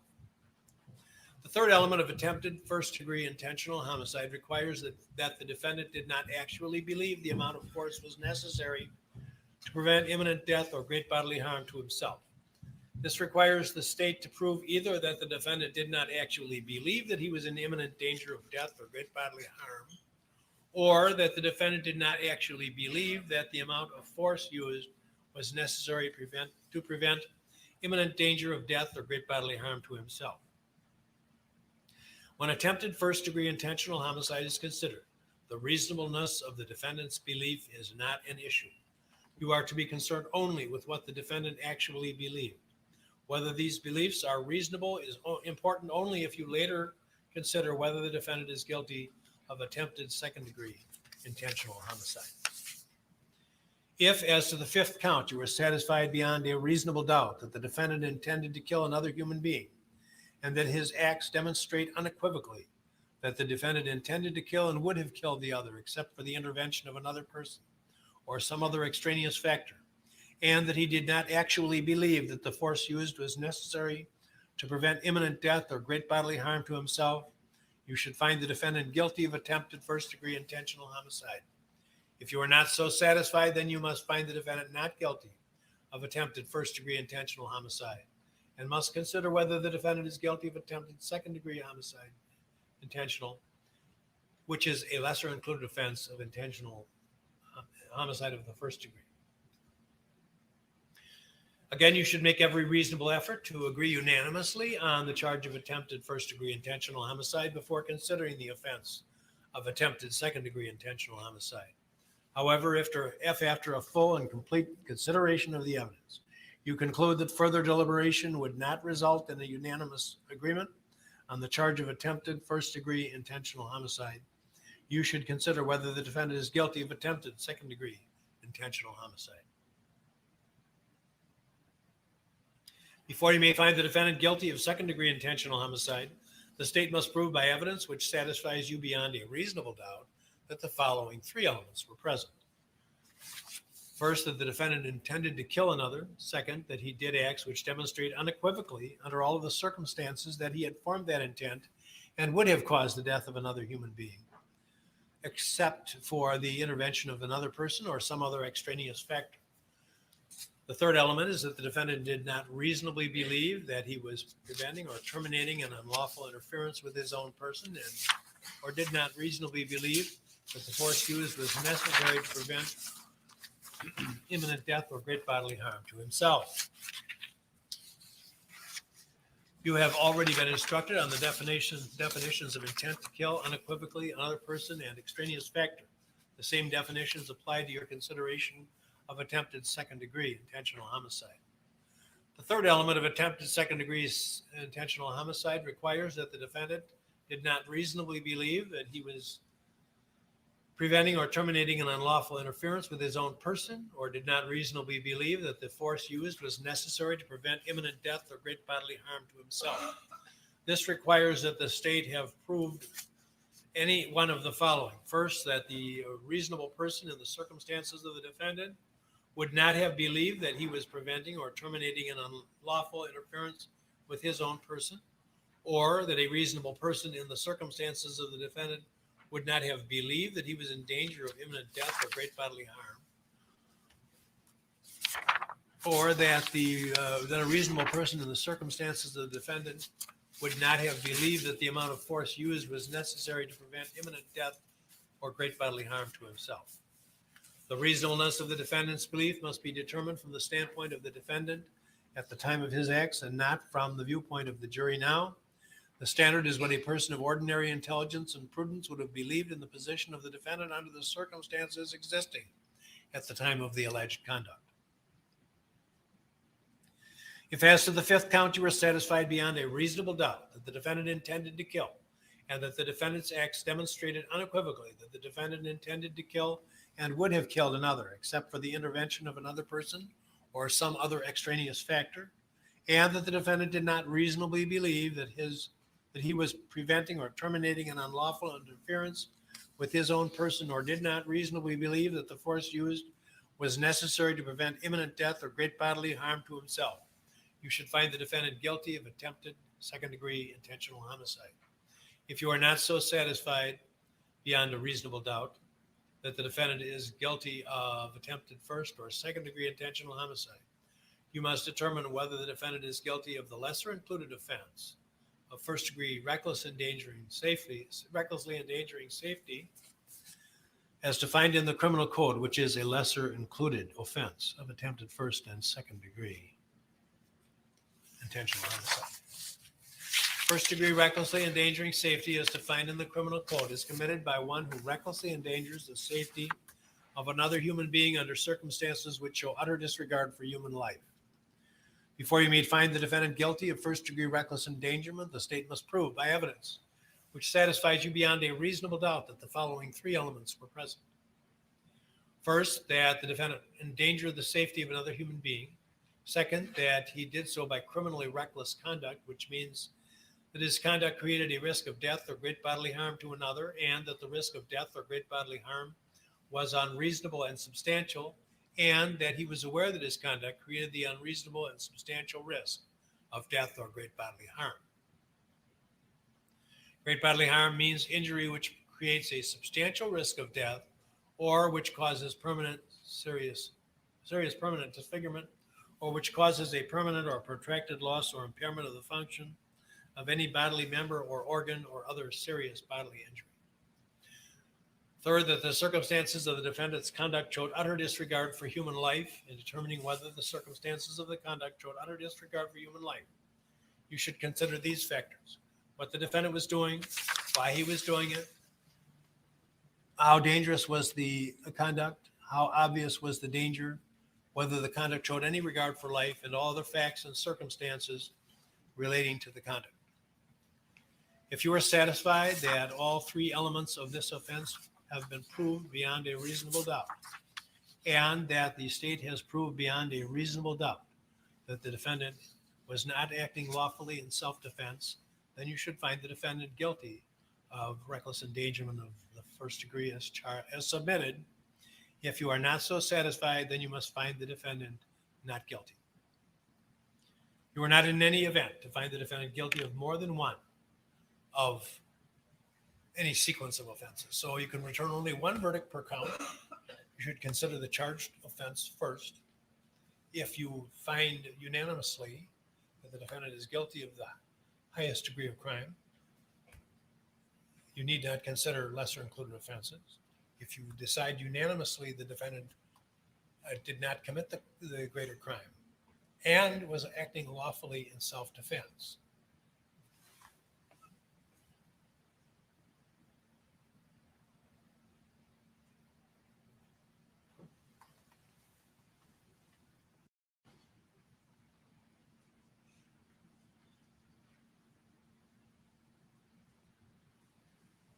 I've got myself into a mid-sentence and I don't like it.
the concern that I have, and I've worked with the instructions all weekend, and we discussed them by email, and then I'm reading them, and little things are striking me as I read them. But the jurors are never told to actually discuss self-defense except in the context of charged offenses.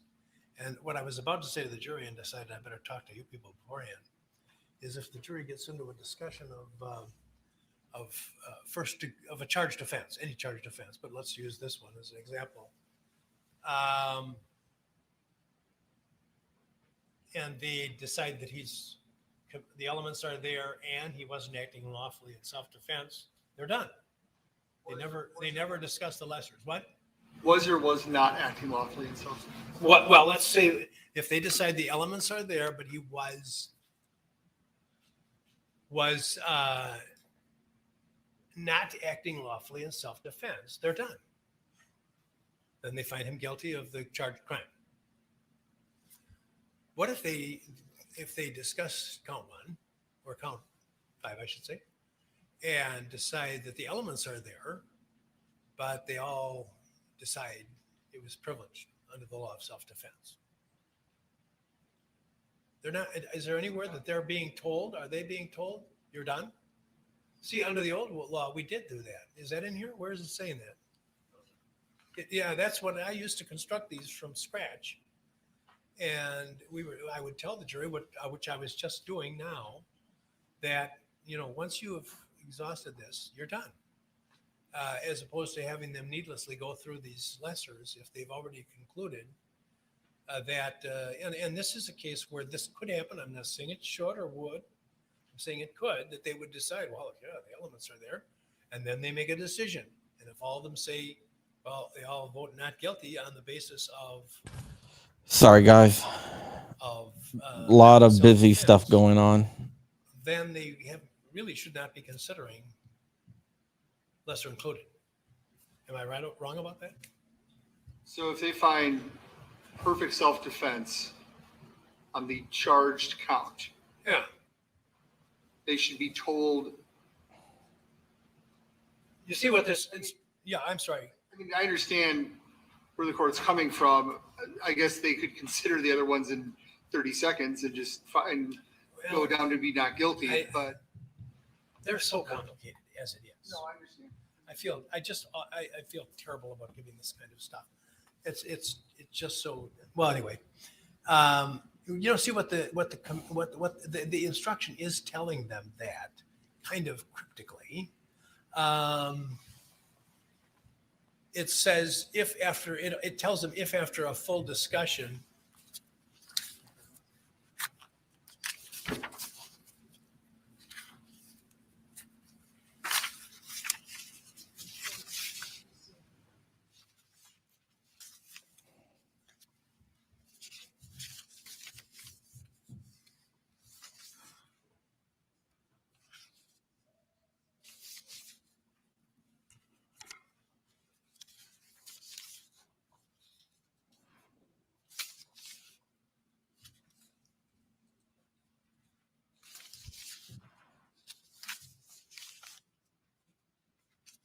It says, however, if after a full and complete consideration of the evidence, you conclude that further deliberation would not result in unanimous agreement on the charge of second-degree intentional homicide, I'm going back to a different count, you should consider whether the defendant is guilty. So it is telling them.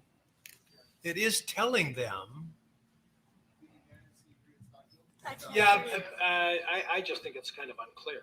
I think it's very unclear. What you're saying is the law. They all agree that the elements are met and there's a privilege. You don't go any further. Pardon me? I believe the pattern instruction makes that clear enough. If they can unanimously agree, which includes the privilege, they're done. They don't have to go forward. Where does it use? It says you should make every reasonable effort to agree unanimously on the charge of second-degree intentional homicide before considering the offense of first-degree reckless homicide. However, if after a full and complete consideration of the evidence, you conclude that further deliberation would not result in unanimous agreement on the charge of second-degree homicide, you should consider whether the defendant is guilty of first-degree reckless homicide. So there, I don't think it's not the way a person would speak if he wanted to make things clear. And I'm not saying anyone deliberately is trying to make things unclear, but I think one can say that about all 30-some pages of the. don't do that. People will find out our lawyer secret. I think it's clear in the instructions. If the court did wish to make it clear, I would just say, just explain if you're unanimous either way on the first count, there's no need to go to the lessers. Yeah, I think that's a good way to do it. I think I'll tell them that in any sequence, if there are lessers submitted to them, once they've discussed the highest count, if they are unanimous either way, then they're done. Does that make sense? No, Mr. Binger is having a problem with that, and let's see where he is or what he's. I don't like the way I said that either.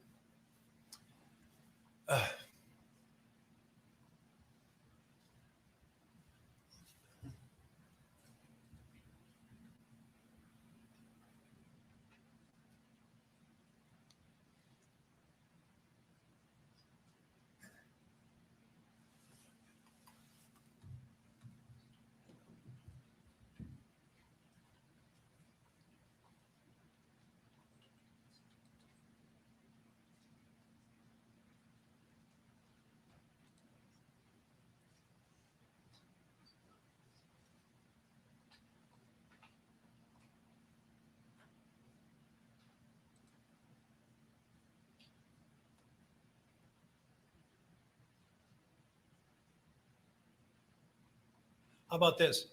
In any count where there are multiple verdicts submitted to you, if at any point in your deliberations you are unanimous either as to both the elements, presence or absence of the elements of the crime, and the presence or absence of the right of self-defense, you need go no further. The reason I was shaking my head, Your Honor, is because let's take Anthony Huber's counts, for example. Yeah. If the jury is unanimous that he is guilty of first-degree intentional homicide, they go no further. Right. If they are unanimous that he's not guilty of first-degree intentional homicide, then they are instructed to consider second-degree intentional homicide. Only if they're not satisfied that it was done in self-defense. If they, for example, if in your example, if they discussed it and said, well, sure, the elements of attempt murder are there, and then they go around the table and they say, well, we all think it's not self-defense, then guilty.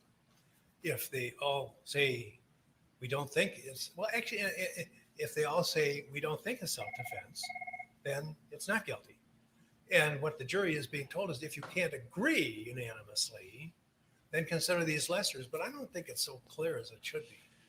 It says if you are not so satisfied. I know it. Well, that's at the very end. And I think what the court was originally proposing is telling the jury unanimous on the charge count one way or the other, then you go no further. I like that. That's not the law. If you're unanimous on, So, for example, if you're unanimous on the legal question, intentional, well, you're right, because it could be an elements issue.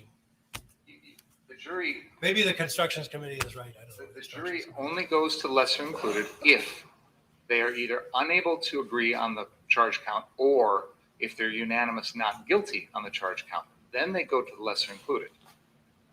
So there is no requirement that they be unanimous on the charge count to move to the lesser. No, they shouldn't be unanimous. If they're unanimous, then they're done. That's what I'm trying to tell them, but I don't know how to say it. But that's not true, because if they're unanimous on first-degree intentional homicide, what they're concluding at that point is that the defendant, either the elements aren't met or the defendant actually believed that deadly force was necessary. They would still then have to consider the second degree intentional because it changes the self-defense into the objective, reasonable one. So they can be unanimous on count one. Let's take Huber, for example. They can be unanimous on the first degree intentional homicide. They can be unanimous on that and in the defendant's favor, but they still have to then move to the second element or to the lesser included. You might be right. Perfect self-defense. Pardon me? If it's perfect self-defense, it's perfect self-defense for everything. But they're not told to consider perfect self-defense on first degree intentional homicide. They're specifically told It's fine. Well, yeah, there, you're right. He's right. they're not told to consider that until second degree intentional homicide. The instructions, Your Honor, are the pattern instructions. I understand your point that if we had to redraft them today from scratch, maybe we could do better. But I'm sure we could. But we need to follow them, and I don't think deviation is appropriate. I think you're right. And they are certainly correct in what they say. I just think that they're not clear. But maybe they are. I don't know. Now let's see how much damage I've done already by my last paragraph. So can you go back to what the last thing I said to the jury?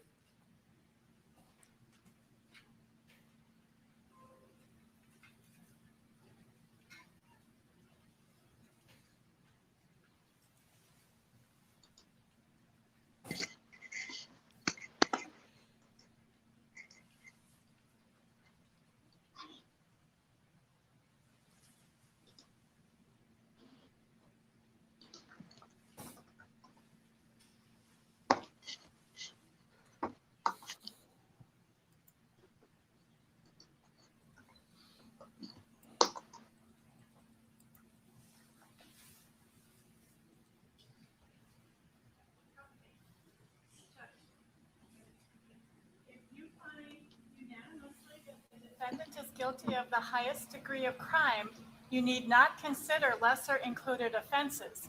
If you decide unanimously the defendant did not commit the greater crime and was acting lawfully in self-defense, and then that's when you stopped in mid-sentence. So the first part was right. Did not commit the greater crime and was acting lawfully in self-defense. You know, if he was acting lawfully in self-defense, the ball game's over. Yeah.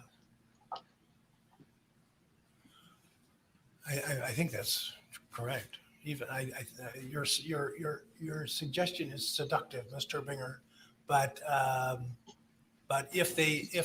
see, they're not asked to consider that. That's where I'm having the problem. And they even make reference to it. I think maybe I read one of the comments. They talk about we don't have, like some states do. They have a question right off. Is the jury not in the room? Acting lawfully No. in self-defense. Oh, Answer that yes. did they finish the instructions? No, they're arguing about them. There should be no argument. This is supposed to be what they hashed out on Friday. No. Does anyone have any objection to what I've already told the jury? No, it's just the prosecution. Tell them what? Just what we said. If you find perfect self-defense, you don't go on to the next count. I understand what the term perfect self-defense means, but we haven't told the jury what that means. We're deviating from the standard instructions here, and the words perfect self-defense don't have a meaning to ordinary people, would require further definition from the court, and now we're going much further afield.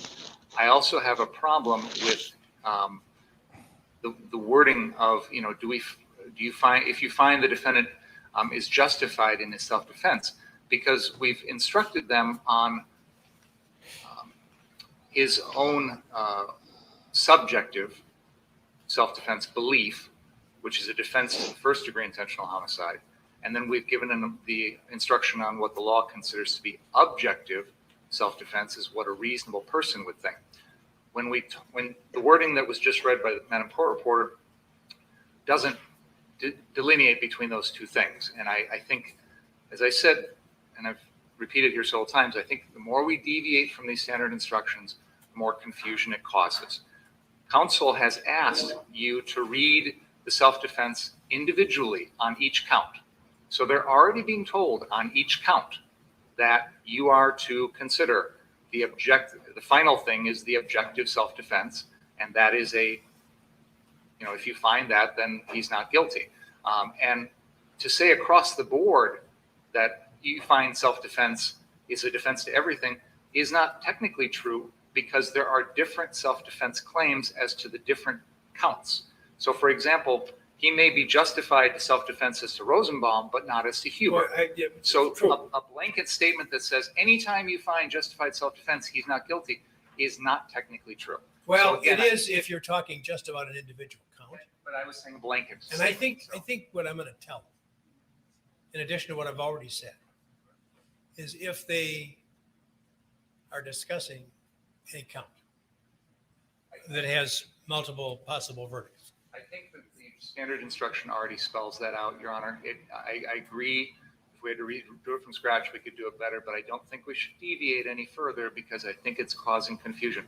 What the Madam Court reporter just read back, for example, could be construed as saying anytime with regard to any count you find justified self-defense, he walks on all 5 counts. And that is absolutely not true. That's not what I intend to tell them at all. I know you don't intend to tell that, but what's already been said gives that implication. And again, I just worry that the more we deviate from these standard instructions, the more we get into these issues. I think we should stick with what you drafted, which has been sent to the parties. We've all agreed on them. And I am leery of any additional language that hasn't been cleared by the parties and could cause further confusion. Well, I can say that whenever I've dealt with lesser included, I do give a little talk about how they should address them. And this is a more complicated case than any, frankly, that I can remember. I don't think I've said anything incorrect so far. I don't want to step into something that I haven't already done. I am inclined, though, because I've made a statement about if everything's present, they're done because they found the defendant guilty. And I do think I probably should give the alternative, which is, and I'm not going to use terms like perfect self-defense like he did. I'm going to use the term acted lawfully in self-defense. And they're instructed on that. So I think the correct statement is, if as to any of the cases with multiple submissions, if on any individual count, they find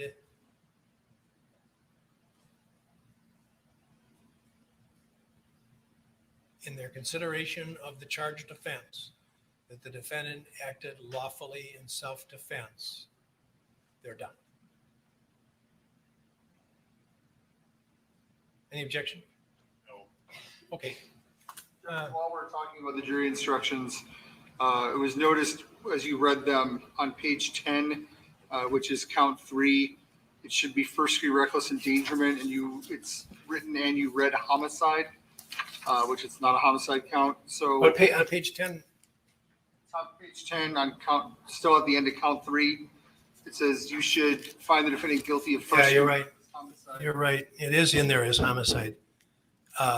We didn't catch that last night when we talked about it. I sent you 3 drafts. But you know what? Should I just leave that alone? They'll know that. I'll change it in the printed copy. Okay, thanks. Are you anticipating closing before lunch now? It's after 11. How long are you going to talk in your first sequence? I'm trying to limit myself to 2 hours. Are you troubled by taking a break in the middle of your presentation? Well, let's just kind of plan on around noon because the lunch is already in order. So, Are you serious? and I'm not going to comment on the lunch. John, you want to invite Jared to come on here? That's what I'm doing now. So let's ask the jurors to come back in, please. So I'll take a break why don't you, around whenever you're comfortable, around noon, just ask for the break. Yeah, well, when he's the commander of the, I don't want to interrupt him at a time he doesn't want to be. Did you get my eye out? I did.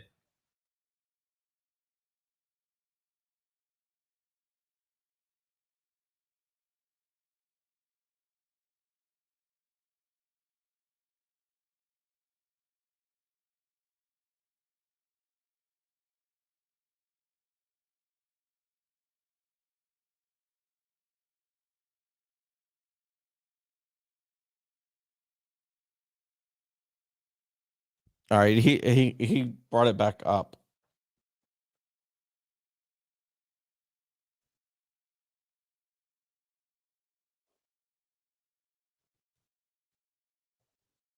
Rich, can you hear me?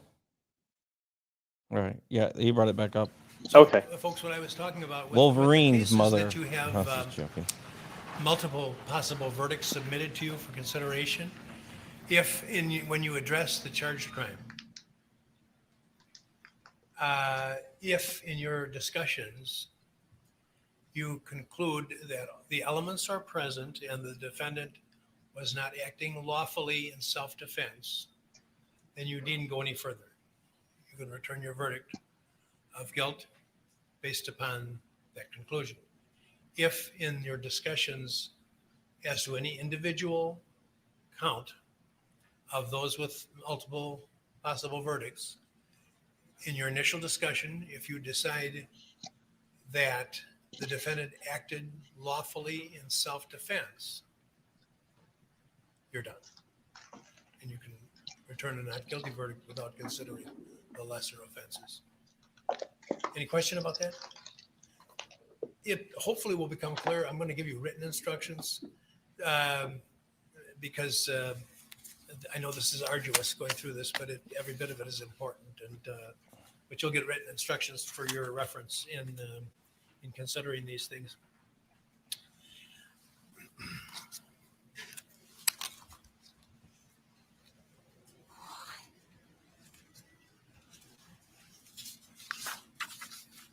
Counts 1 through 5, that's all the counts now. Each contain the guilty verdicts of any submitted offense, contain a question based upon the allegation of the information that the defendant committed the crimes while using a dangerous weapon. If you find the defendant guilty on any of the counts, you must answer the following question. Did the defendant commit the crime while using a dangerous weapon? Dangerous weapon means any firearm, whether loaded or unloaded. A firearm is a weapon which acts by the force of gunpowder. Before you may find answer the question yes, you must be satisfied beyond a reasonable doubt that the defendant committed the crime while using a dangerous weapon. If you are not so satisfied, then the question must be answered no. In reaching your evidence, examine the evidence. In reaching your verdict, examine the evidence with the utmost care and caution. Act with judgment, reason, and prudence. The defendant is not required to prove his innocence. The law presumes every person charged with the commission of a crime to be innocent, and this presumption requires a finding of not guilty, unless in your deliberations you find that it is overcome by evidence which satisfies you beyond a reasonable doubt that the defendant is guilty.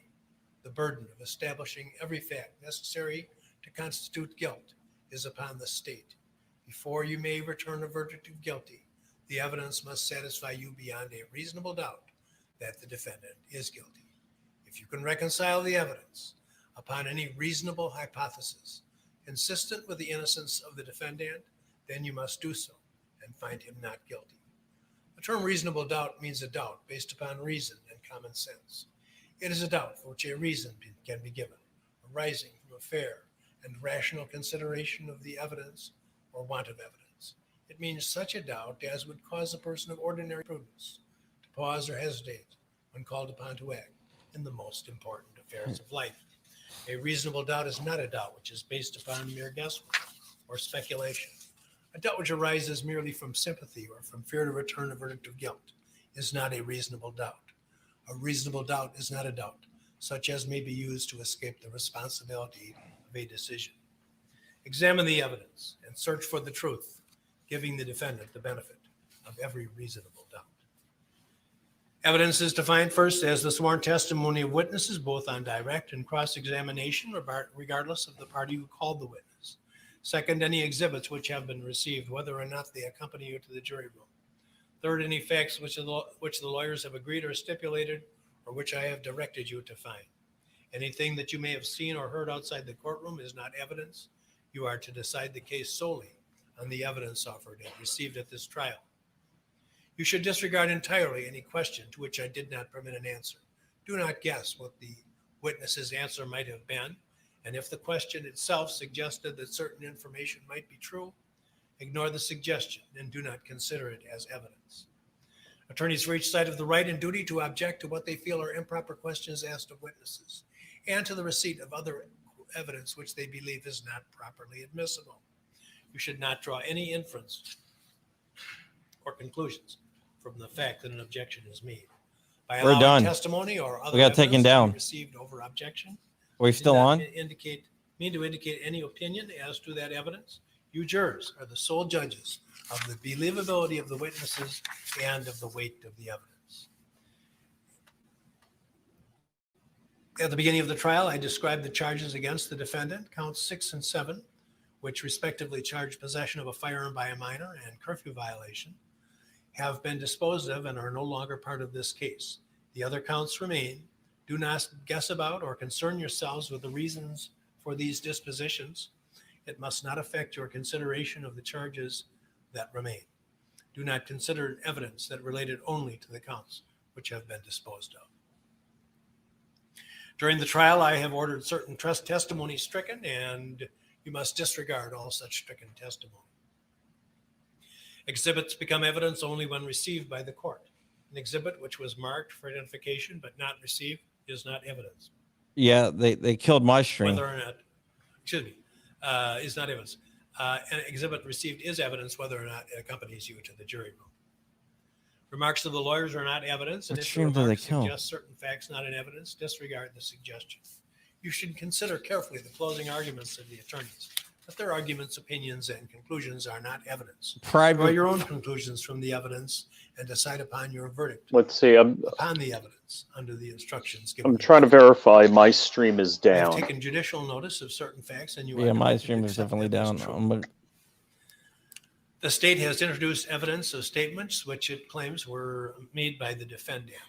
It is for you to determine how much weight, if any, to give to any statement.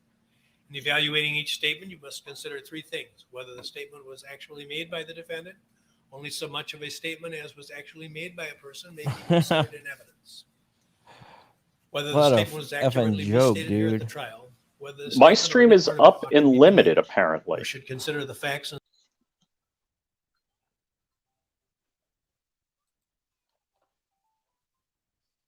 What the hell was that?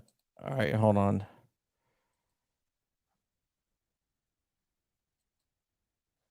Yeah, it still says my stream is live.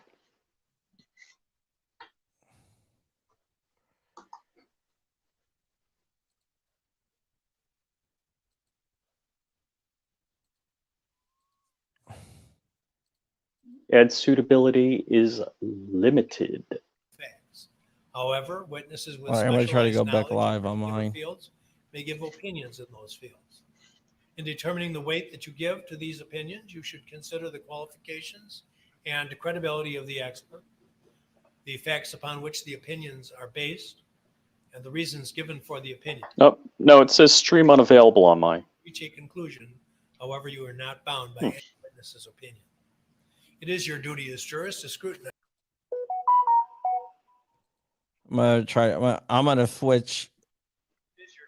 I'm gonna switch. I'm gonna try. I'm gonna switch.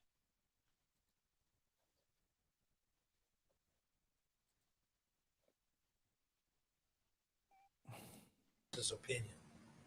It is your duty as jurists to scrutinize and weigh the testimony of the witnesses and to determine the effect of the evidence as a whole.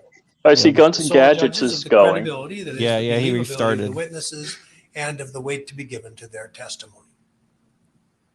In determining the credibility of each witness and the weight you give to the testimony of each, you should consider these factors: whether the witness is interested or disinterested in the outcome of this trial, conduct. Crowder is appearance, still and demeanor going. on the witness stand, the clarity or lack of clarity of the witness's recollections, the opportunity which the witness had to know and observe the matters and things about which testimony was given, the reasonableness of the witness's testimony, the witness's apparent intelligence, bias or prejudice, if any has been shown, possible motives to falsify, and all other facts and circumstances during the trial which tend either to support or to discredit the testimony, and then give the testimony of each witness the weight you believe it is entitled to receive.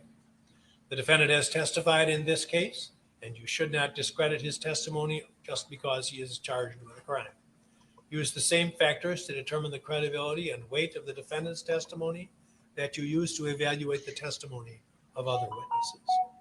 There is no magical way for you to evaluate the testimony. We're going from Instead, like you should use your common sense. and your 100 people experience. to like In 17 your now. everyday lives, you determine for yourselves the reliability of statements made to you by others, and you should do the same thing here. Unbelievable. Evidence has been received that 2 of the witnesses in this trial have previously been convicted of crimes. This evidence was received solely because it bears upon their character for truthfulness. It must not be used for any other purpose. We're going to hear the closing. You know what? Does anybody want a break, even just a short one, or not? You want to go right into your discussion? Keep going, Anybody need a man. break? Keep going. Okay, we're going to hear the closing arguments of the attorneys now, and Oh, they. I'd want to break before the closing arguments. We follow the classical debate format in the court. That is that the proponent of a proposition is entitled to give the first and the last argument.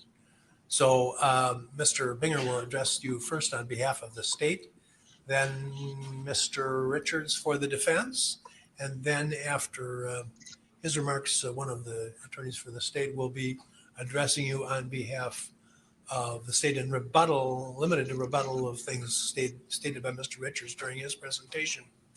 The break, obviously, I'm not going to make you sit there for 5 hours unless you want to. So we'll break. I asked Mr. Binger while you were out of the room if he was comfortable with breaking his argument in parts, and he indicated he was. So at a time he thinks is appropriate, around noon, we'll take our lunch break and then pick up this afternoon. And after all of the arguments have been presented, I'll give you about 3 or 4 more minutes of instruction, and then we'll do our striking with the tumbler over there, and it'll be yours. So let me ask you, Do you have the pointer? Sister's pointer. which one do you want? The sister's pointer. The sister's pointer? Okay.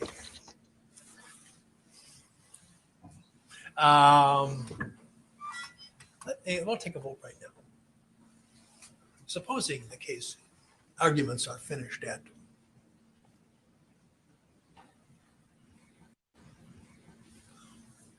4:30, 5 o'clock, and we'll be working well to get there. How many would like to begin their deliberations tonight and stay until a later hour? Or how many would like to come back and start fresh in the morning? And the cutoff point would be, say we got finished by 4 and I give you the case. The latest I would let you go if you didn't want to stay late would probably be about 5 o'clock. So I don't know how much you'd get done, but you'd have the option to get started this today, or we just start fresh in the morning if we finish up anytime after 3:30 or 4 o'clock. So how many would want to continue on today? 1, 2, 3, 4, 5, 6, 7, 8. 8 out of, what do we got, 18? How many would rather come back fresh tomorrow? Knowing that some of you aren't coming back. Okay, and of course, as always, I'll make the final decision, but I certainly will try to follow your wishes. So, okay, with that, Mr. Binger, it's yours. Thank you, Judge. Good morning, ladies and gentlemen. I want to assure you that everything that the judge just read to you, you'll get a copy of, so you'll have a chance to look it over yourself. You don't have to memorize everything he just told you.